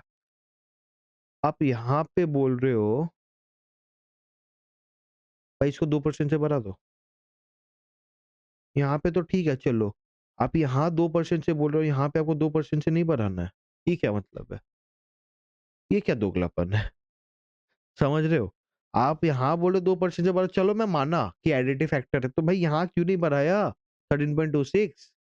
क्या हो गया वहाँ पे? क्वेश्चन को लिखो वेग, वेग क्वेश्चन है ये, वेग। क्या है? वेग क्वेश्चन। मेरे को नहीं समझ आया। अच्छा आप क्यों मैं बोलूँ अलग-अलग है? ऐसा मैं पकड़ूँ ही क्यों अलग-अलग है? मेरे को माता आई थी क्या कि मेरे को पता चले वो अलग-अलग है? क्यों मैं पकड़ूँ? भाई आप एक साथ ही पकड़ोगे ना, क्यों मैं पकड़ूँगा अलग-अलग? मेरे को समझाओ। अगर कोई भी इक्विलिब्रियम प्राइस मेरे को निकालना, मैं सोचूँ अलग-अलग से, मैं सिनेरियो एनालिसिस खोलने बैठा हूँ। आपने बोला सिनेरियो एनालिसिस, हम नॉर्मली सेंसिटिविटी एनालिसिस करते, तो मैं वही करके जाऊँगा ना। समझ आया क्या? क्या प्रॉब्लम आया इसमें? समझ आया? क्यों मैं मेरा प्रॉब्लम है भाई, चलो ठीक है, अभी आप बोल रहे हैं सर मैं क्या करूँ? मैं पागल हो जाऊँगा। भाई पागल तो हम भी हो जा रहे हैं ना। आप समझो मैंने 13 इसलिए मैं बोला ठीक है, मेरे को पता है ये गलत है, मैं करवाते गया। अभी मेरे को ध्यान में ये नहीं है अल्टरनेटिव में ऐसा भी था। समझ आया? तो मैं बोला 13 पॉइंट, आप समझो, आप अगर इन्फ्लेशन को एडजस्ट नहीं करे ऊपर में, तो नीचे भी मत कर। नीचे आपने कैसे कर दिया, मेरे को ये नहीं समझ में आया। ये जो अल्टरनेटिवली पेड़ को यहाँ पे दिखाया ना अल्टरनेटिवली, ये आपने ना 15 किया कैसे? ये बता दो। मेरे को कोई लॉजिक नहीं समझ में आया बराबर। इंस्टीट्यूट को क्या मन होता है, कभी क्या मन होता है। अच्छा, उसके बाद इंस्टीट्यूट ने और एक क्या अच्छा चीज़ किया, रुको, कहाँ गया वो? हाँ, एक्सपेक्टेड ग्रोथ इंक्रीजेस बाय 3%। तो भाई जब वहाँ पे 3% से इंक्रीज हो रहा है, वहाँ आप मल्टीप्लिकेटिव एक चीज़ को ले रहे हो risk free rate of return में, और जब मेरे को ग्रोथ रेट इंक्रीजेस बाय 3% है, तो फिर एक्चुअली एडिटिव ले रहे हो। एक्चुअली एडिटिव ही लेना चाहिए। Answer should be actually alternative वाला जो है वो सही वाला है। मेरे मेरे हिसाब से ऐसा फ़ील है। 3% से इन्फ्लेशन बढ़ा तो 3% से बढ़ा देता हूँ मैं, ठीक है? मेरा अगेन मेरे को ऐसा लगता है, समझ आया? वेग क्वेश्चन है ये, please write it down. Question आएँगे ऐसे, अगर देखो ये आया तो कभी नहीं है ऐसा क्वेश्चन, ठीक है? अगर आ गया तो पागल लोग को ऐड कर देना। जो बोला है ये अल्टरनेटिव, मतलब मैं क्या समझाऊँ? अल्टरनेटिव समझाऊँ कि फिर इसने अलग अरे भाई! समझ आ रहा है क्या हो रहा है? मेरे हिसाब से तो बेस्ट वे है अल्टरनेटिव वाला करके आ जाने का। 35.48, क्यों जानते हो क्या? इसमें इंस्टीट्यूट बदमाशी नहीं कर सकता आपके साथ। इंस्टीट्यूट इसलिए बदमाशी नहीं कर सकता, पहला जो इक्विलिब्रियम प्राइस है वो 31.47 है। वहाँ से बहुत ज़्यादा चेंज नहीं हो रहा। आप देखो ना, नेट रेट पे 2% इन्फ्लेशन बढ़ा हुआ है, एक्सपेक्टेड ग्रोथ रेट 2-3% बढ़ा हुआ है, तो नेट रेट पे आपको 1% का ज़्यादा इफेक्ट आया बस। तो 31 प्लस 1% कितना होता है? मतलब समथिंग ऐसा है। तो ये बेटर लगता है मेरे को। मेरा कैलकुलेशन छोड़ दो, बट कहीं न कहीं मेरे को वो बेटर लग रहा है। ठीक है? सीधा हिसाब है। मेरे को ये सही लगता अगर 13 की जगह 13.26 लिखते आप। 13 प्लस 2% जो इन्फ्लेशन बढ़ा, वो कहाँ गया सर, वो तो बढ़ा दो। ठीक है, मेरे को वेग लग रहा है, please write it down question 27। 28, question 27 हो गया, 27 के बाद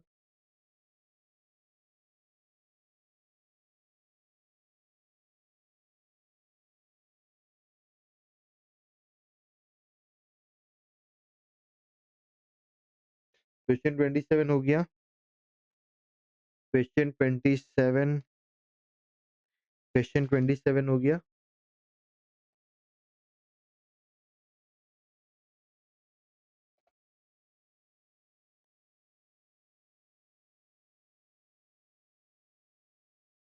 क्वेश्चन 27 हुआ क्या?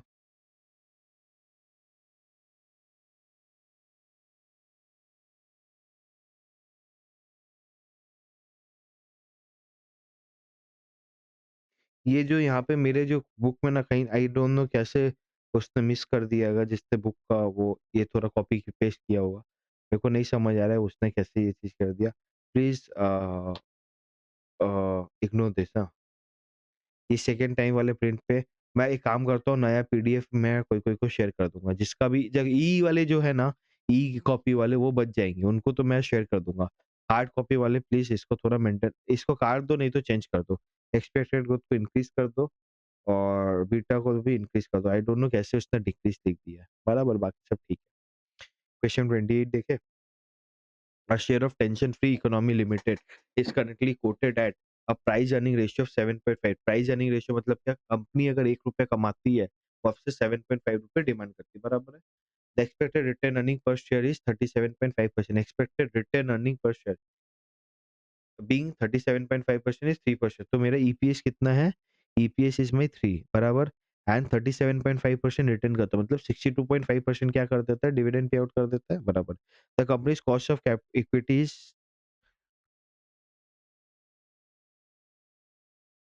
Expected retain earning per share कितना रिटेन किया, वो है 3।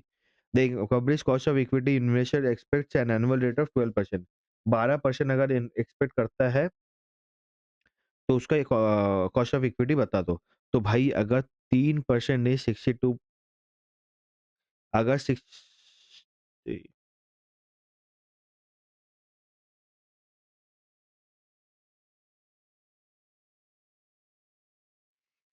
अगर 37.5% 3 रुपीज, तो मेरा 100% कितना आएगा? 3/37.5 इंटू 100 बराबर है, तो 3/0375, तो ₹8 आना चाहिए। तो ₹8 इज़ माय ईपीएस, राइट है? ₹8 इज़ माय ईपीएस, 8 माइनस 3 हो गया 5, तो 5 मैंने डिविडेंड दिया था।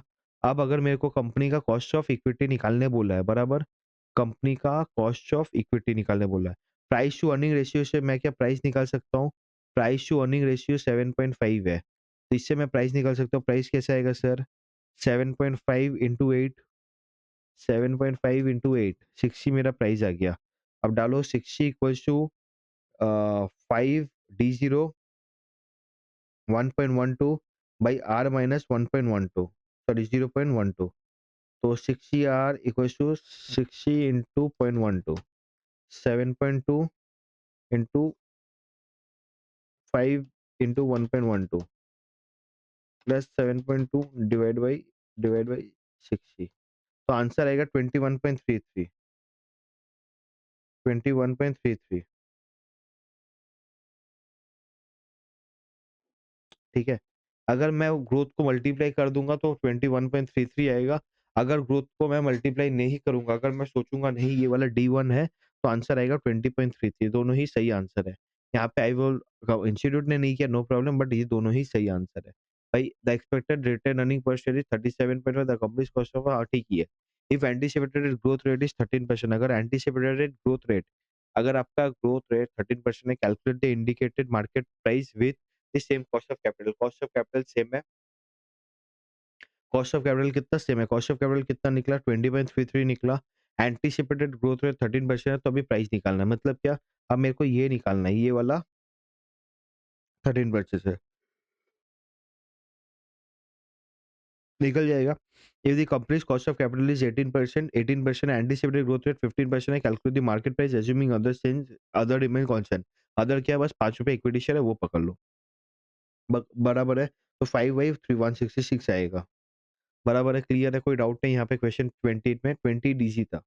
बराबर, क्वेश्चन नंबर 30 करेंगे फिर ब्रेक लेंगे। क्वेश्चन नंबर 30 करेंगे फिर ब्रेक लेंगे। क्वेश्चन नंबर 30 करके ब्रेक लेंगे। बराबर है या ना? क्वेश्चन 30 नहीं, 30 तो इस पे आ जाएगा। कर लेंगे 30, 30 कर लेते हैं। देखो आज मेरे को मन तो है एक्चुअली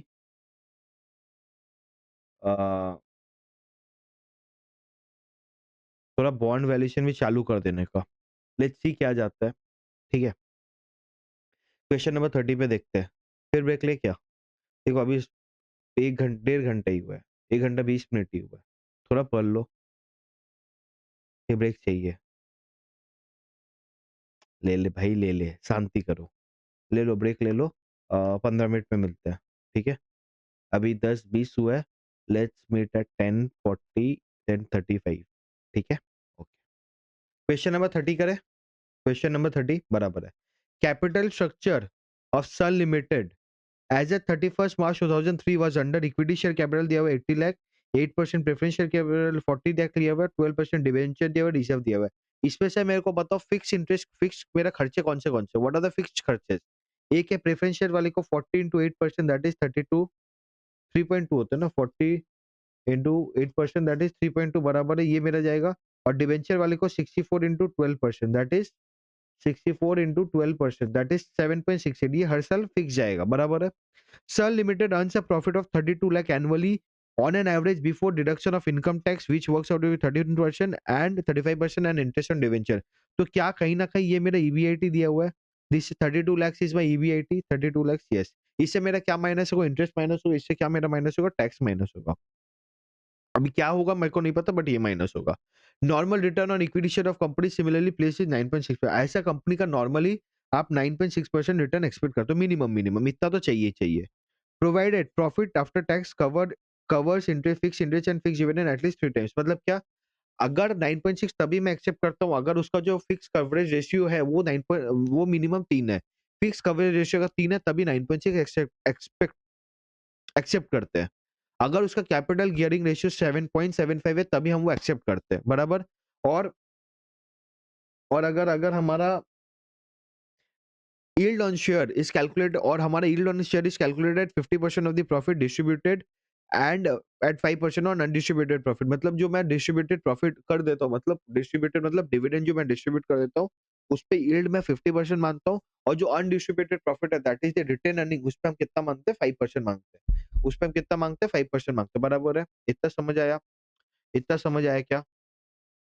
इतना समझ आया हाँ या ना? इतना समझ आया? बराबर है। और क्या बोलते हैं?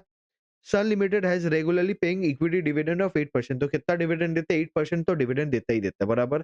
कंप्यूट द वैल्यू पर equity share of the company assuming, अब मेरे को वैल्यू निकालना है पर equity share assuming 1% for every one time of difference for interest and fixed dividend coverage, मतलब क्या? जो भाई मेरा पैट मेरे को 3 चाहिए, ठीक है? अभी इस कंपनी का अगर पैट 3 आया तो भाई कोई आपको उसपे एडिशनल मेरे को पैसा नहीं चाहिए। अगर उससे कम आया, 3 से कम आया तो भाई मेरे को 1% ज़्यादा चाहिएगा। उतना जो डिफरेंस है उसका 1% चाहिएगा। 2% for every one time of difference for capital gearing ratio. Capital gearing ratio क्या है? कैपिटल गियरिंग रेशियो बताओ? कैपिटल गियरिंग रेशियो 0.75 है। उससे अगर मेरा ज़्यादा आया, कैपिटल गियरिंग रेशियो अगर मेरा उससे ज़्यादा आया तो भाई मैं आपसे 2% लूँगा। 0.75 से जो डिफरेंस आएगा उतना ज़्यादा लूँगा। तो मेरे को क्या निकालने बोला मेरे को बताओ? मेरे को बोला है वैल्यू पर शेयर निकालने।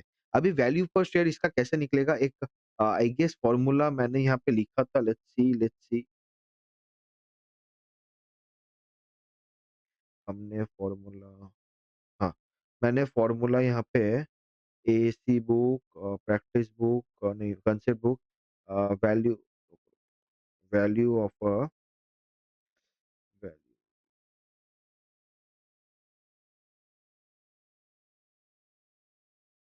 इक्विटी वैल्यूएशन पे,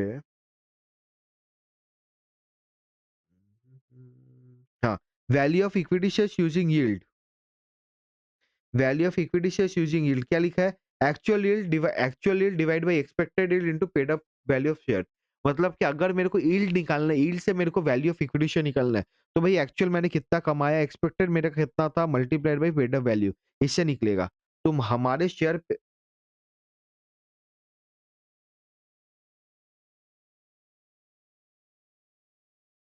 हमारा जो क्वेश्चन है, हमारा क्वेश्चन पे हमें क्या बोल रहा है देखो, हमारा क्वेश्चन पे हमको वैल्यू ऑफ इक्विटी शेयर निकालने बोला, बराबर। वैल्यू ऑफ इक्विटी शेयर हम कैसे निकालेंगे? Value of equity share equals to actual yield divide by expected yield into paid up value. Sir paid up value दिया हुआ क्या, ये बताओ? पेड अप वैल्यू दिया हुआ है क्या? पेड अप वैल्यू दिया हुआ है? हाँ, दिया हुआ है ना?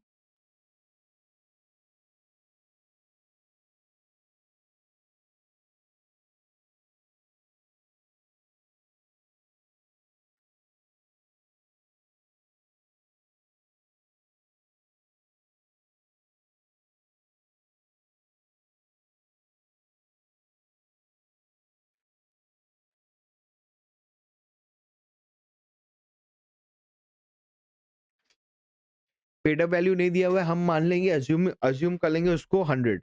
हम पेड अप वैल्यू नहीं दिया हुआ है, उसको क्या अज्यूम कर लेंगे? 100 कर लेंगे। तो मेरे को actual yield by expected yield into 100 करना है, बराबर। अब एक्चुअल यील्ड कैसे निकाली ये देखो। पहले एक काम करो, इनकम स्टेटमेंट बना लो इसका। इनकम स्टेटमेंट बना लो।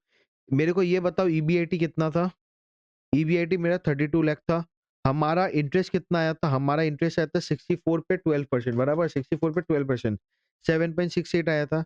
तो हमारा 32 माइनस 7.68, हमारा जो ईबीटी आ रहा है वो कितना आ रहा है? 24.32, बराबर। 24.32 से मैं टैक्स माइनस कर दूं, टैक्स था 35%, तो 24.32 माइनस 35%, ये मेरा 15.808 15.808 आ गया, ये मेरा पैट आ गया, बराबर। ये मैं डिस्ट्रीब्यूट कर दूं क्या इसका 8%? नहीं, मेरे को अब इससे क्या माइनस करना है? मेरे को इससे माइनस करना है डिविडेंड। डिविडेंड कितना था? डिविडेंड प्रेफरेंस शेयर का था 8% ऑफ 40%, मतलब 3.2। तो इससे मैं 3.2 वापस कर दूं तो 12.608, ये रिमेनिंग बच जाता है, बराबर। ये अनडिस्ट्रीब्यूटेबल प्रॉफिट अभी तक टू इक्विटी शेयर होल्डर्स। अभी बोल रहे इससे मैं इक्विटी डिविडेंड दे देता हूँ। इक्विटी डिविडेंड क्या देता हूँ? 5% ऑफ 12.608, बराबर।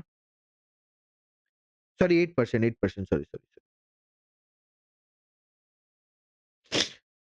अरे इक्विटी डिविडेंड कितना देता है? इक्विटी डिविडेंड हो गया मेरा कितना? 8% ऑफ कितना लाख था? 8% ऑफ 80 लाख। 8% ऑफ 80 लाख कितना होता है? 8% ऑफ 80 लाख होता है 6.4, बराबर। तो बचा कितना?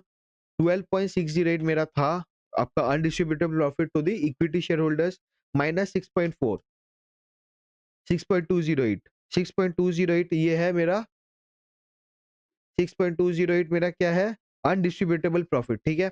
ये है मेरा क्या? अनडिस्ट्रीब्यूटेबल प्रॉफिट, बराबर है। यहां तक समझ आया? अनडिस्ट्रीब्यूटेबल प्रॉफिट समझ आया, हाँ या ना? ठीक है। अब अनडिस्ट्रीब्यूटेबल प्रॉफिट समझ आ गया। तो भाई मेरे को ये बता दो एक्चुअल यील्ड और वो निकाल लेंगे, चलो एक्चुअल यील्ड भी निकाल लेंगे, कोई दिक्कत नहीं है। एक्चुअल यील्ड भी निकाल ले, एक्चुअल यील्ड निकाल ले क्या? एक साथ निकाल लेंगे एक बार में, एक्चुअल यील्ड और वो, ठीक है। यील्ड का फॉर्मूला बताओगे क्या? चलो एक्चुअल यील्ड निकाल ही लेते पहले। एक्चुअल यील्ड क्या बोला था? बोला था जितना डिस्ट्रीब्यूट किया, ये डिस्ट्रीब्यूट किया 6.4, तो 6.4 का 5% बोला था, और मेरे को बोला था जो बैलेंस है 6.208, 6.208 का 50%, तो निकाल के बताओ। 6.4 का 5% दैट इज 0.32, 6.208 का 50% दैट इज 3.104, तो 3.104 प्लस 0.32, ये मेरे को मिला 3.424।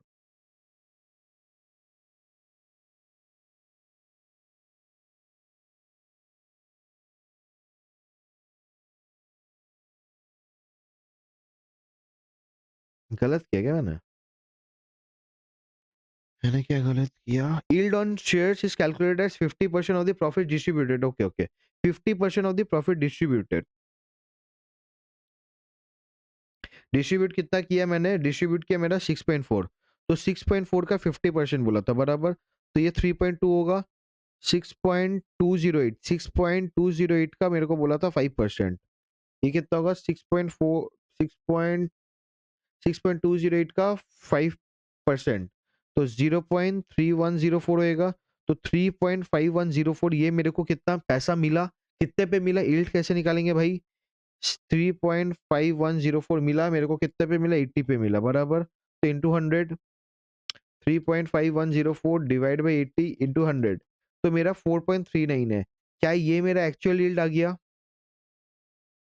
ये मेरा 4.39 एक्चुअल यील्ड आ गया। अब मेरे को एक्सपेक्टेड यील्ड निकालना है। एक्सपेक्टेड यील्ड में क्या बोला था? मिनिमम तो मेरे को 9.6 चाहिए ही चाहिए बराबर, मिनिमम मेरे को 9.6 चाहिए ही। अब अगर मेरे को 1% और 2% एक डिफरेंस बोला था, तो पहले मैं पैट निकालू क्या? मेरा पैट क्या है? हमारा पैट क्या है? निकाल ले क्या? सॉरी पैट निकाली था। हमारा कवरेज रेशियो क्या है? हमारा कवरेज रेशियो है ईबीटी, ईबीआईटी कितना आया हमारा? हमारा ईबीआईटी आया 24.32। हमारा ईबीआईटी कितना आया? ईबीआईटी कितना आया ये बता दो, बताओ। 24 पॉइंट, अरे यहाँ पे आया ना, 24.32, ठीक है। और हमारा पैट कितना है? 15.808, ठीक है। तो हमें क्या बोला है? प्रॉफिट आफ्टर, क्या अभी देखो यहाँ पे क्या बोला है? Provided profit after tax cover fix interest and fix dividend at least 3 times. Profit after tax बोला, तो मैं बीएटी से नहीं करूंगा, मैं पैट से करूंगा। तो पैट क्या है? हमारा फॉर्मूला क्या हो जाएगा? हमारा formula interest dividend coverage ratio का पैट, पैट हो जाएगा प्लस डिवेंचर का इंटरेस्ट, ठीक है, डिवाइड बाई डिवेंचर का इंटरेस्ट प्लस मेरा डिविडेंड।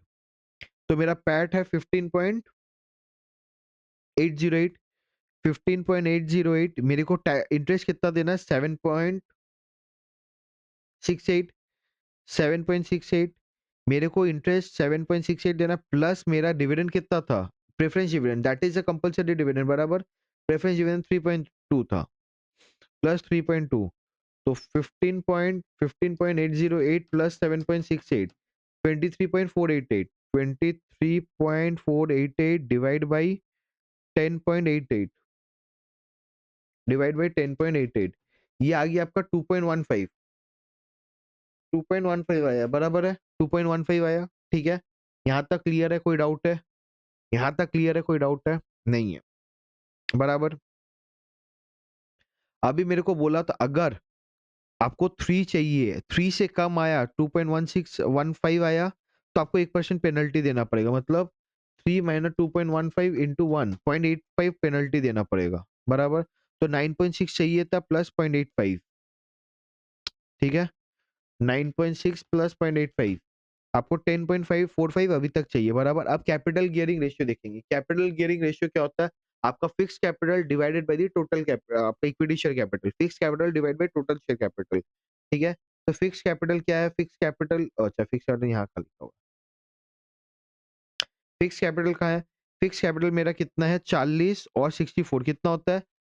104, 40 और 104, ठीक है। 104 डिवाइड बाय मेरा equity share capital plus reserve. Capital gearing ratio 104 divide by 112 कितना होता है? 104 डिवाइड बाय 112 0.93 आता है।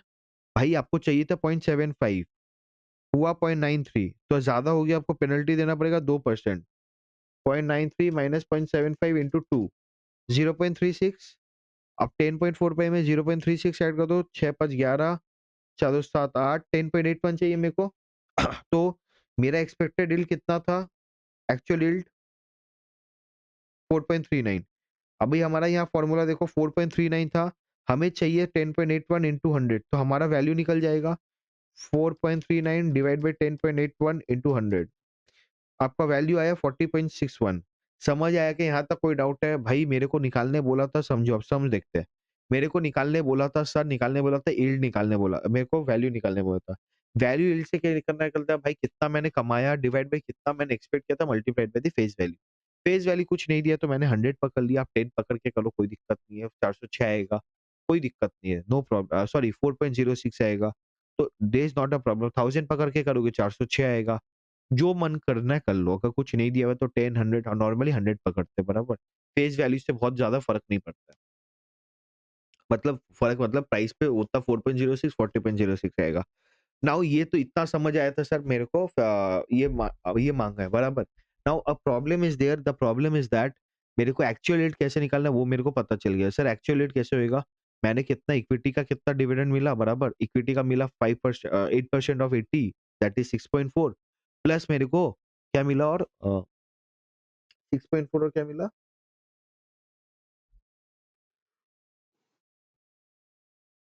वो तो मेरे को डिविडेंड मिला। मेरा यील्ड कितना है? 50% ऑफ द प्रॉफिट डिस्ट्रीब्यूटेड, मतलब 6.4 का 50% and 5% of the undistributed profit, that is my total yield.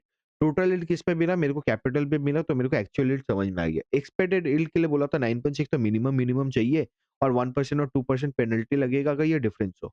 मेरे को बोला इंटरेस्ट कवरेज रेशियो आपको प्रॉफिट आफ्टर टैक्स के ऊपर निकालना, तो profit after tax plus my interest upon my fix interest plus upon my fix interest plus what, your dividend, fix dividend, preference dividend, तो वो करके मेरा जो आएगा, जो डिफरेंस आएगा उससे। कैपिटल गियरिंग रेशियो क्या होता है? Fix capital upon the total equity share capital, basically the leverage capital जिसको बोला जाता है, leverage capital divided by the total equity capital. तो 80 प्लस 32 से 40 प्लस 64 डिवाइड बाय 80 प्लस 32, तो ऐसे करके हमने इसका भी निकाल लिया। प्रॉब्लम ये है, जो मैंने पैट वाला निकाला उसपे मैंने क्या कंसीडर किया, इंटरेस्ट पे मैंने टैक्स डिडक्टेबल नहीं किया। Now there are two school of thoughts. Institute ने दोनों करके दिखाया है। मेरे को ऐसा लगता है नॉर्मली क्या होना चाहिए, अ,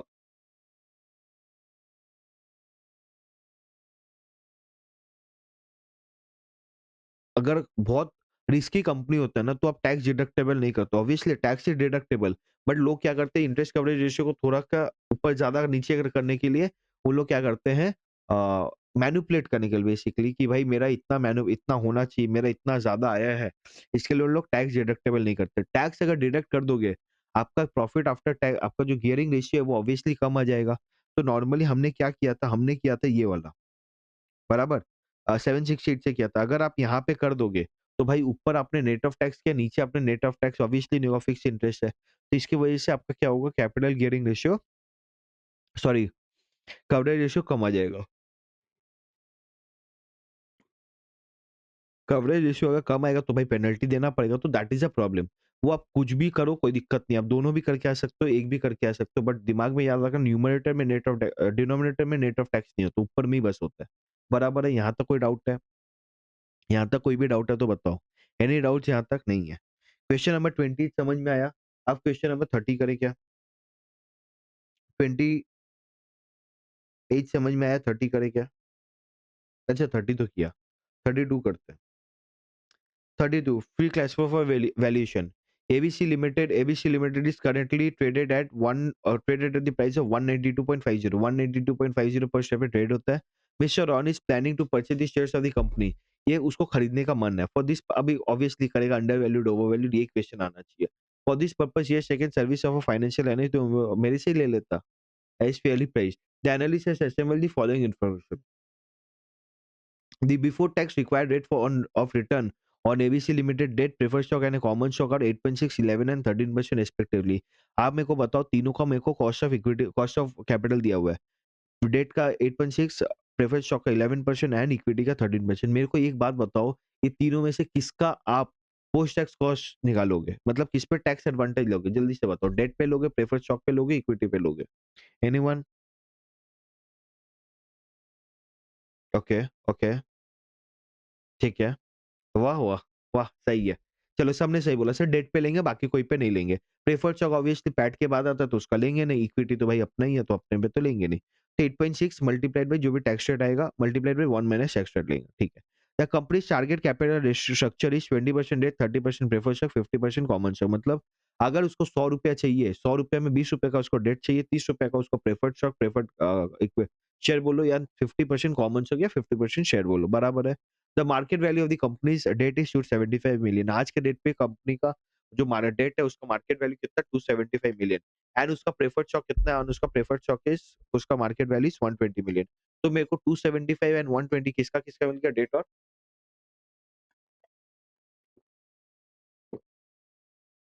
प्रेफर्ड स्टॉक का। मेरे को मार्केट प्राइस किसका दिया हुआ, इक्विटी का भी दिया हुआ। अगर मैं नंबर ऑफ शेयर से मल्टीप्लाई करूं तो क्या मेरे को वो मिल जाएगा? क्या बोलो तो? बोलो बोलो, बोलो बोलो। अगर भाई नंबर ऑफ शेयर से करूँ तो मार्केट वैल्यू ऑफ इक्विटी मिल जाएगा बराबर। ABC Limited free cash flow for the firm for the year just ended is 125 million. Firm का free cash flow for the firm is 125 million. Free cash flow for the firm is expected to grow at a rate of constant of 8% for the foreseeable future. 8% तक grow कर पाएगा। Dividend वाला formula याद है? अगर वहां पे FCFE से करे, FCFF into 1 plus g divide by r minus g से वैल्यू निकल सकता है। Tax rate is 30%। ABC limited है 20 million outstanding share, 20 million outstanding share से इंटू 192.5 करूंगा तो मार्केट वैल्यू ऑफ इक्विटी मिल जाएगा, बराबर है सर, मिल जाएगा। You are required to as a financial analyst you as a on the basis of the value per share advise Mr. Ronnie whether he should purchase the shares at the market price or not। तो भाई मेरे को ये देख के बता दो आपको लेना चाहिए या नहीं लेना चाहिए, बराबर है, इतना मेरे को बताना है। और मेरे को ये बताना assume we are to get same value of equity shares as calculated in using calculate in one for using FCFE approach, calculate free cash,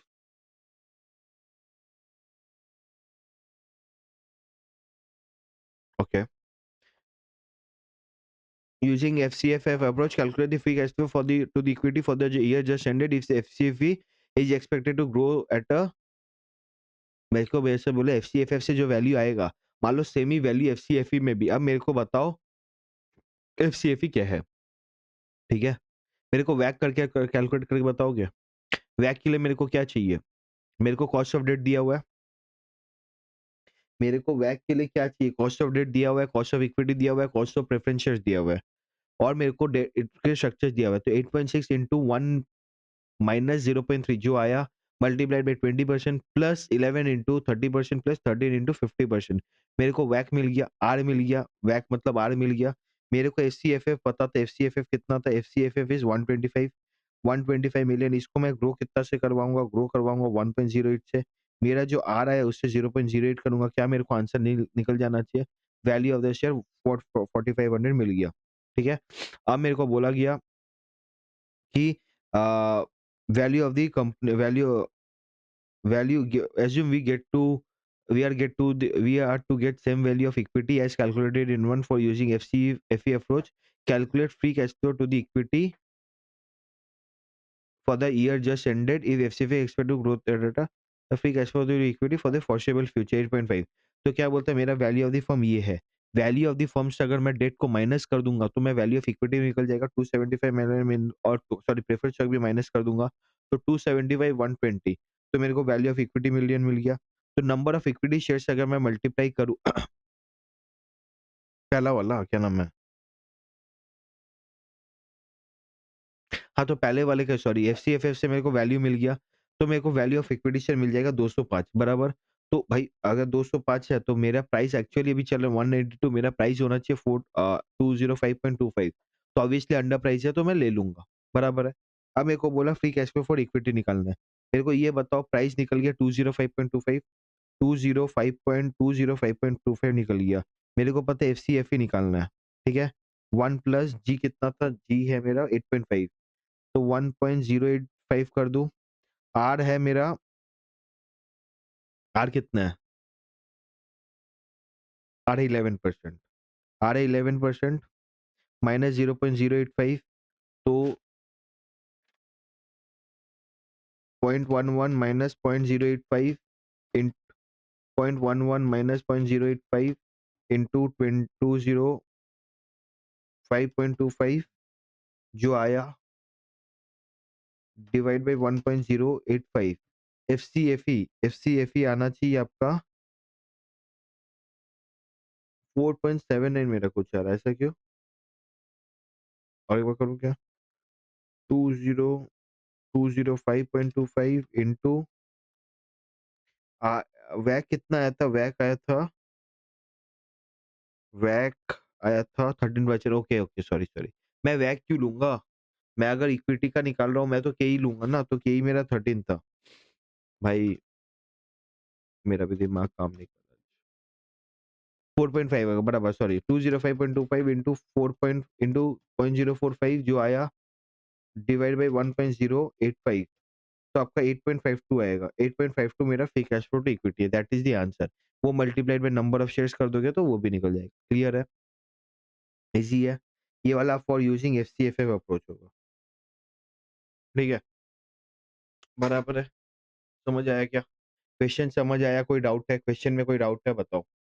नहीं है? क्लियर है? क्वेश्चन में कोई डाउट है? नहीं है, करेक्ट है, गुड। क्वेश्चन नंबर 32 हो गया। क्वेश्चन नंबर 32 हो गया, तो 33 करते हैं। 33 क्या बोलता है? Stock lending scheme. बेसिकली क्या होता है, स्टॉक मार्केट में भी ये होता है। आप अगर आपके पास मान लो कोई शेयर्स है, ठीक है? अब आपको मान लो मेरे पास, जैसे हम लॉन्ग टर्म वाले क्या करते हैं ना, लॉन्ग टर्म वाले मेरे पास शेयर्स है, तो मेरे को पैसा कमाना है। मैं क्या करता हूँ, उसको स्टॉक को लेंड कर देता हूँ सामने वाले को, जो ट्रेडर होगा, शॉर्ट सिक्योरिटीज करेगा वगैरह वगैरह। तो हर साल कुछ एक मान लो नॉर्मली 9 से 12 से 14% कुछ शेयर्स पे डिपेंड करता है। शेयर जो भी शेयर है उसके ऊपर डिपेंड करेगा क्या इंटरेस्ट रेट होगा, वो मेरे को मिलेगा। Mister A is holding 10,000 shares of face value of 100 each of Messrs XYZ Limited. He wants to hold these shares for long term and have no intention to sell. उसको sell करने का मन नहीं है। 1 जनवरी 2020 को मिस्टर एबीसी लिमिटेड ने short sell किया XYZ को एंड अब ए को अप्रोच किया to lend shares under stock lending scheme with the following terms. Shares to be borrowed for 3 months from 1 January to 31 March. क्या बोलता है? उसको 3 महीने के लिए लो शेयर्स चाहिए, 1 जनवरी से 31 मार्च। लेंडिंग चार्ज या fees of 1% to be paid every month on the closing price of the stock quoted in stock exchange. जो भी एंड ऑफ द मंथ का जो भी प्राइस आएगा उस पे 1% उसको मिलेगा fees. Bank guarantee will be provided as collateral for the value as on 1 January को जो भी वैल्यू था उसके हिसाब से उसको कोलेटरल मिलेगा।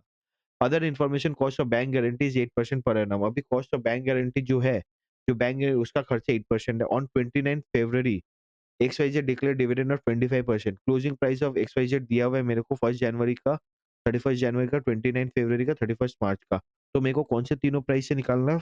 31, 29, 31 मार्च।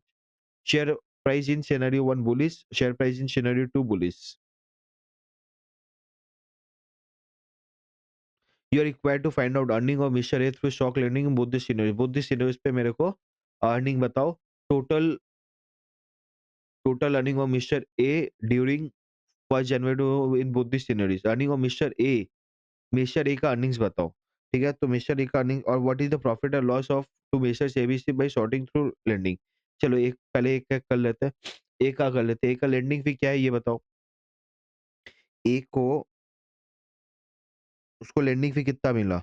1020 इंटू 10,000 इंटू 1%। तो इन लोग ने 1020 इंटू 1%, चलो एक शेयर का कर लिया। 980 इंटू 1%, 29 जनवरी का सेम है एंड 31 मार्च का भी सेम है। यहाँ तक कोई डाउट है लेंडिंग फी पे? जो भी मेरा स्टॉक प्राइस का क्लोजिंग था, मेरा स्टॉक प्राइस का क्लोजिंग था 1020 into 1% into 1% into 1%। Same way, बराबर है। तो लेंडिंग वाला आ गया। तो अर्निंग फ्रॉम, मेरे को क्या बोला? Earning through stock lending in both this scenario. Stock lend करके मेरे को इतना कमाई हुआ। मेरे को बोला टोटल अर्निंग कितना, तो डिविडेंड मिला होगा। डिविडेंड कितना मिला होगा? 1000 इंटू 25%, 1000 इंटू 25% मिला होगा। तो 1000 इंटू 25% कितना होता है? ऑब्वियसली 100 इंटू 25 जो भी है 25 होगा। तो मेरे को 31.3 प्लस 25 मिला होगा 56.10 ये। गेन ऑन शॉर्ट सेलिंग क्या है? तो गेन ऑन शॉर्ट सेलिंग है 1050 में उसने कितना में शॉर्ट सेल किया था?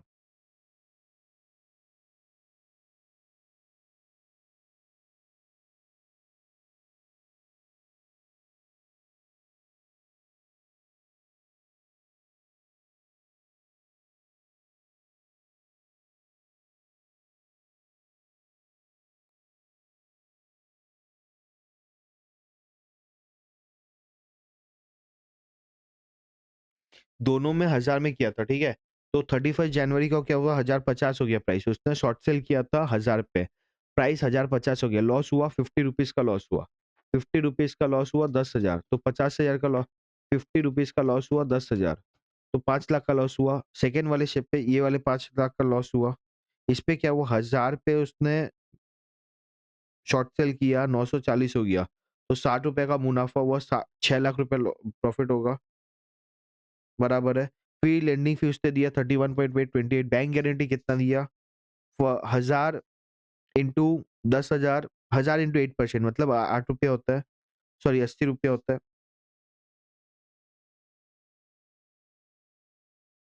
ठीक है 80 रुपया होता है बट लेंडिंग कितने बैंक गारंटी कितना दिन के लिए दिया होगा? 3 महीने के लिए। तो 1000 इंटू 8% डिवाइड बाई 12 इंटू 3 महीना 19.99 होता है 20 लिख दो। ठीक है 20 बराबर। तो गेन पर शेयर मेरे को मिल गया। तो गेन पर शेयर पहले वाले पे लॉस है, सेकंड वाले पे 11 रुपए का प्रॉफिट है। तो टोटल इसको लॉस हुआ है 10,11,000, यहाँ पे 1,12,000 लॉस हुआ है। तो loss is a double aged short prove हुआ। सॉरी मतलब shortening is a double aged short prove हुआ। ये समझ आया क्या? पहले मेरे को बोला था अर्निंग बोल दो, मेरे को अर्निंग बता दो लेंडिंग करके। तो लेंडिंग क्या किया? बस मैंने शॉक लेंडिंग से जो कमाया that is my earning. Total earning बता दो, टोटल अर्निंग में क्या बिकॉज़ बैंक गारंटी ऑब्वियसली मेरे को तो कमाई नहीं, बैंक का कमाई है, तो मेरा तो कोई उसमें है ही नहीं। और मेरे को बोला टोटल अर्निंग बता दो, टोटल अर्निंग में मेरे को क्या मिलेगा? एक तो मेरा शॉक लेंडिंग से मिलेगा और सेकंड एक क्या मिलेगा मेरे को? डिविडेंड मिलेगा। डिविडेंड कितना था? 25%। तो वहां से मैंने ऐड कर दिया। क्वेश्चन इंपॉर्टेंट है because this questions are very rare, very very rare. तो ये वाले उस हिसाब से कर लेना। बराबर। 33 हो गया। 35 करें? अच्छा 34 भी है। 35 के बाद 34 है। प्रेफरेंशियल वैल्यूएशन है, इसके पहले एक काम करते हैं, ये करते हैं। समझो।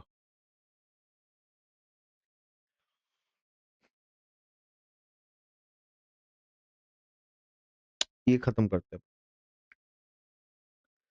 टू शेयर डिविडेंड मॉडल है, मान लो से high growth phase of next 3 years से 12% एंड देन देयरफॉर 7%। मतलब मैंने हमारा जो टीसीएस वाला एग्जांपल चला था, उसमें मैंने बोला था हाई ग्रोथ मान लो 3 साल तक 12% उसके बाद 7% है। तो उस हिसाब से मैंने क्या बोला हाई ग्रोथ पे पहले मेरे को डिविडेंड निकाल के बताओ। तो उसका टर्मिनल वैल्यू उसका ये टर्मिनल वैल्यू क्या आएगा 50.5 जो मेरा आया डिविडेंड आया multiplied by the growth rate और वो करके आएगा। बराबर है। ये कुछ हमने एक्चुअली कर लिया बोल के फायदा आ गया। सजेस्ट इधर market is super confident about company और the model does not capture the full creation. मतलब क्या? हमारा प्राइस वहां पे 1052 आ रहा है बट हमारा प्राइस 3480 समथिंग चल रहा है 31 मार्च 24 को। इसका मतलब कि एक तो है मार्केट बोल रहा है कि बहुत ओवर वैल्यूड है, सेकंड हो सकता है ऐसा कोई फैक्टर्स है जो हमने अपने वैल्यूएशन पे कंट्रोल नहीं डाला हुआ। Obviously brand value and all those things matters which are not included in this price. Earning based model भी सेम चीज था, वॉल्टर वाला हमने कर लिया था, करंट पी वाला में ऑब्वियसली कर लिया है। Free cash flow to equity में again we have done this. तो again no no other things. Free cash flow for equity वाला मॉडल हो या डिविडेंड हो, सब ही चीजें बस एफसी डिविडेंड की जगह एफसी होगा, that is nothing specific. Again ये प्लीज कर लेना सो दैट आपको समझ में। प्रेफरेंशियल वैल्यूएशन से the preferential share that which TCS has is redeemable after 7 years and required rate of return और preference shares is 9%। तो मतलब क्या होता है जो भी मेरे पास कोई एक प्रेफरेंस शेयर्स था वो 7 साल बाद रिडीमेबल है, उसका रिक्वायर्ड रेट ऑफ रिटर्न 9% है। तो मेरे को वैल्यू निकल के बताओ। ऑब्वियसली हर साल मेरे को 8 रुपया करके मिल रहा था डिविडेंड, 9% करके मिलेगा और लास्ट में preference shares trading below to date par required. तो मेरा रिक्वायर्ड रेट ऑफ रिटर्न 9% है, वेरियस कूपन है ग्रेटर देन 8%। Coupon is 8%। तो कहीं ना कहीं प्रेफरेंस शेयर जो है वो ट्रेडिंग एट पार है, ऑब्वियसली बिलो पार है, डिस्काउंट पे ट्रेड कर रहा है। So you should by. अगर आपका रिक्वायर्ड रिटर्न रिटर्न 9 है एंड कूपन रेट इज 10%, तो it is above par. Yes, above par you should avoid it, बराबर है, क्लियर है, ठीक है। डिबेंचर में भी अगेन डिबेंचर तो चलो कर लेंगे अपने, डिबेंचर यहाँ से कर लेंगे, बराबर, पेज नंबर हमारा यहाँ तक हो गया, ठीक है। हमने आज कहाँ से किया एक बार देख लो, क्योंकि मेरे को जो पीडीएफ अपलोड करना है उसमें इजी रहता है ना बाबू। पीडीएफ, हाँ मैंने यहाँ से एक्चुअली करेक्ट किया, बराबर, तो यहाँ से करेक्ट किया। क्वेश्चन नंबर 34 करें क्या? XYZ company has current earnings of dollar of 3 of rupee 3 per share with 5 lakh shares outstanding. तो 5 lakh shares outstanding, EPS is 5. The company plans to issue 40,000 7% convertible debenture of 50 each. 40,000 shares है 50 each करके, मतलब कितना 20 2 लाख, ऐसा 2 करोड़ कुछ होएगा। 5 हो जाए 20 20 200 2 20 20 20 200 200 lakh 200 200 200 20 lakh, बराबर, at par. The preference shares are convertible into 2 shares for each preference shares held. मतलब मेरे पास अगर 40,000 शेयर है, 40 से इक्विटी, मतलब 2 पे मेरे को 1 देगा, तो कितने पे कन्वर्ट हो जाएगा? 20,000 पे कन्वर्ट हो जाएगा। Yes, the equity shares at a current market price, अभी इसका 21 रुपए करंट मार्केट प्राइस है। What is the preference shares conversion value? Preference shares का कन्वर्जन वैल्यू जल्दी से निकाल के बताओ भाई, बहुत इजी है, कोई दिक्कत नहीं है। प्रेफरेंस शेयर्स का कन्वर्जन वैल्यू निकाल के बता दो। देखो प्रेफरेंस शेयर्स का कन्वर्जन वैल्यू निकाल के बता दो। कन्वर्जन रेशियो क्या है? 1:2 है, ठीक है। तो मेरे को क्या मिलेगा?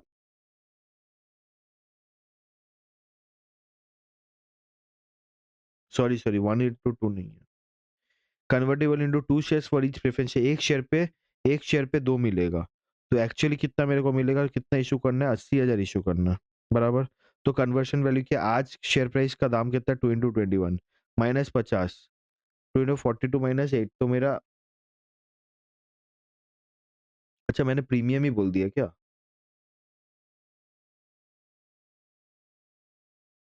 हाँ प्रीमियम, ठीक है यार मेरा, ठीक है सॉरी।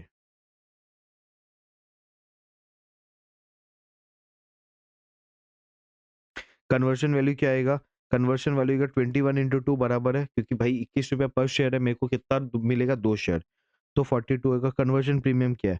आज भाई प्राइस चल रहा है 50, बराबर, मेरे को कन्वर्ट हो जाएगा 42 में, ठीक है। तो देख लो कितना आता है, जो आएगा that is your conversion premium. Assuming the total earning remains the same, calculate the effect on the issue of basic before conversion after conversion, before conversion after conversion EPS बताओ। टोटल अर्निंग सेम है, बताओ क्या आएगा? Total earning क्या था? 5 lakh into 3 lakh into 3, 15 lakh मेरा earnings था, तो मेरा 15 लाख अर्निंग सेम है। पहले मेरा क्या था? नंबर ऑफ शेयर्स 5 लाख था बिफोर, तो 3 रहेगा, एंड अभी क्या हो जाएगा? 5 लाख अर्निंग, करंट अर्निंग्स बोला है ना एक्चुअली, तो डिवेंचर का इंटरेस्ट भी तो माइनस होगा प्रेफरेंस का, करो। बिफोर कन्वर्जन टोटल 15 लाख था, डिविडेंड एंड प्रेफरेंस शेयर दिया था 1/4, तो इन earnings available to equity share 1360, number of shares 5 lakh 2.72। अगर 15 लाख है,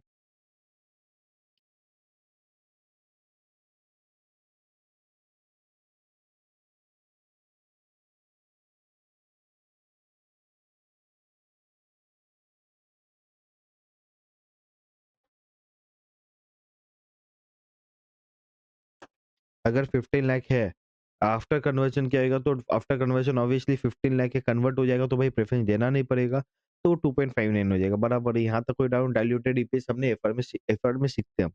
ईपीएस विद इंक्रीज प्रॉफिट क्या बोलता है? If profits after tax increases by 1 million, what will be the basic EPS before and after? तो 15 मिलियन तो 1 मिलियन से इंक्रीज हो गया, मतलब 16 मिलियन होएगा। 15 और सॉरी 15 लाख और 10, भाई क्या करो, 25 लाख। डिविडेंड ऑन प्रेफरेंसेस 140 करके, number of equity shares same ही है, बस आपका अर्निंग्स इंक्रीज हो गया। समझ में आया क्या? कोई डाउट है? कोई डाउट है क्या? कोई डाउट है? क्वेश्चन नंबर 34, कोई डाउट है? नहीं है, बराबर। क्वेश्चन 34 प्लीज मार्क कर दो, एक ही क्वेश्चन है ये, सितंबर 25 का आरटीपी में था, आरटीपी नवंबर 23 में था, अब इंस्टीट्यूट कभी भी पूछ सकता है। So I am hoping this to come in May 26 और मैक्सिमम सितंबर 26। 26 में कहीं में तो एक पेपर में आना ही चाहिए, preferential valuation. Again not with this numbers, it has to come in some of the other, मतलब this has to come in this मतलब नेक्स्ट 3 अटेम्प्ट पे तो इसको आना ही चाहिए, आना ही पड़ेगा इसको। ठीक है? This has to come. This is my belief again. I don't know कि क्या होगा because see I am not good at, I will not say I am good at it, but what I am saying I don't like predicting the papers. See this is not my I don't as a as a tutor if I'm predicting the papers then I am doing uh I am not doing justice to my teaching। कोई भी करता है। This is again मेरे को भाई ये समझ में आया है लाइफ में, एथिकल रह के काम करूंगा तो लाइफ में कुछ बन पाऊंगा। इंसान बनना है पहले, ठीक है? पैसा तो आ ही जाएगा और सब कुछ हो जाएगा, बट एक इंसान बनना है बिकॉज इंसान बनना ही इंपॉर्टेंट है। सी हमें बस पैसा कमाना नहीं सिखाता, इंसान बनना भी सिखाता है। This is what I believe again. No no no no हाँ, नो हार्ड फीलिंग्स और आई विल नॉट से कोई गलत कर रहा है, बट मेरे को ऐसा लगता है as a tutor, as a teacher, as a mentor to a student, I am not doing justice if I am giving important questions और मार्किंग दोस थिंग्स। हेल्प करना ज़रूरी है, बच्चे को क्या नहीं समझ आ रहा है वो आ रहा है, मेरे को ज़रूरी है। I have to be with him till the exams, after the exams, before the exams रात भर जगूँगा मैं वहाँ तक के लिए रेडी हूँ। बट सर इम्पोर्टेंट क्वेश्चंस पे this is not, I think it should not be there. But again depends on the case to case basis, तो वो कोई दिक्कत नहीं है। मेरे को ऐसा लगता है, बट अगर अगेन देखो, लो आप बोलोगे तो मेरे को देना ही पड़ेगा, बट मेरे को क्या बहुत मन होता है देने का? नहीं, वो मेरे को मन नहीं होता। तो दिस इज़ माय टेक। बाकी क्वेश्चन नंबर 34 तक हम आज करेंगे, आज थोड़ा जल्दी छोड़ देते हैं। क्यों द पॉइंट इज़ मेरे को समझ आ रहा है कि अपना क्वेश्चंस बहुत ज़्यादा हो गया, तो कांसेप्ट थोड़ा करना था। अभी कांसेप्ट बोलूँगा तो आप लोग, मेरे को जो समझ आ रहा है आप लोग कुछ नहीं कर पाओगे क्वेश्चंस, सॉरी कांसेप्ट। कल क्या करेंगे, थोड़ा क्वेश्चंस करके ना फर्स्ट हाफ पे क्वेश्चंस करेंगे, सेकंड हाफ पे आंसर्स करेंगे। फिर थोड़ा कांसेप्ट कर लेंगे, तो ईज़ी रहेगा। मिलते हैं कल, ठीक है? यहाँ तक के क्वेश्चन जो भी है करके आना। देखो थोड़े बहुत जो अपने कैलकुलेशंस पे इधर-उधर हुए अलग बात है। प्लीज़ कांसेप्ट देख के आना, जो भी सम्स किए, कुछ नहीं समझ आया, जैसे कि कुछ नहीं समझ में आएगा तो बे मेरे को ऐसा लगता है देखो 32 वाला 33 ईज़ी था। इस ये सब टाइप के क्वेश्चन्स ईज़ी है। एक नहीं समझने आने वाला क्वेश्चन मेरे को ऐसा लगता है थोड़ा डिफिकल्ट है, क्वेश्चन 31। बाकी तो ठीक है, तो करके आओ, कल मिलते हैं। तब तक के लिए क्या है, एन्जॉय करें एंड क्यूरियस रहे, because curiosity will help you discover your interest and grow in your life. कोई भी डाउट है तो बताना। चलो, बाय बाय।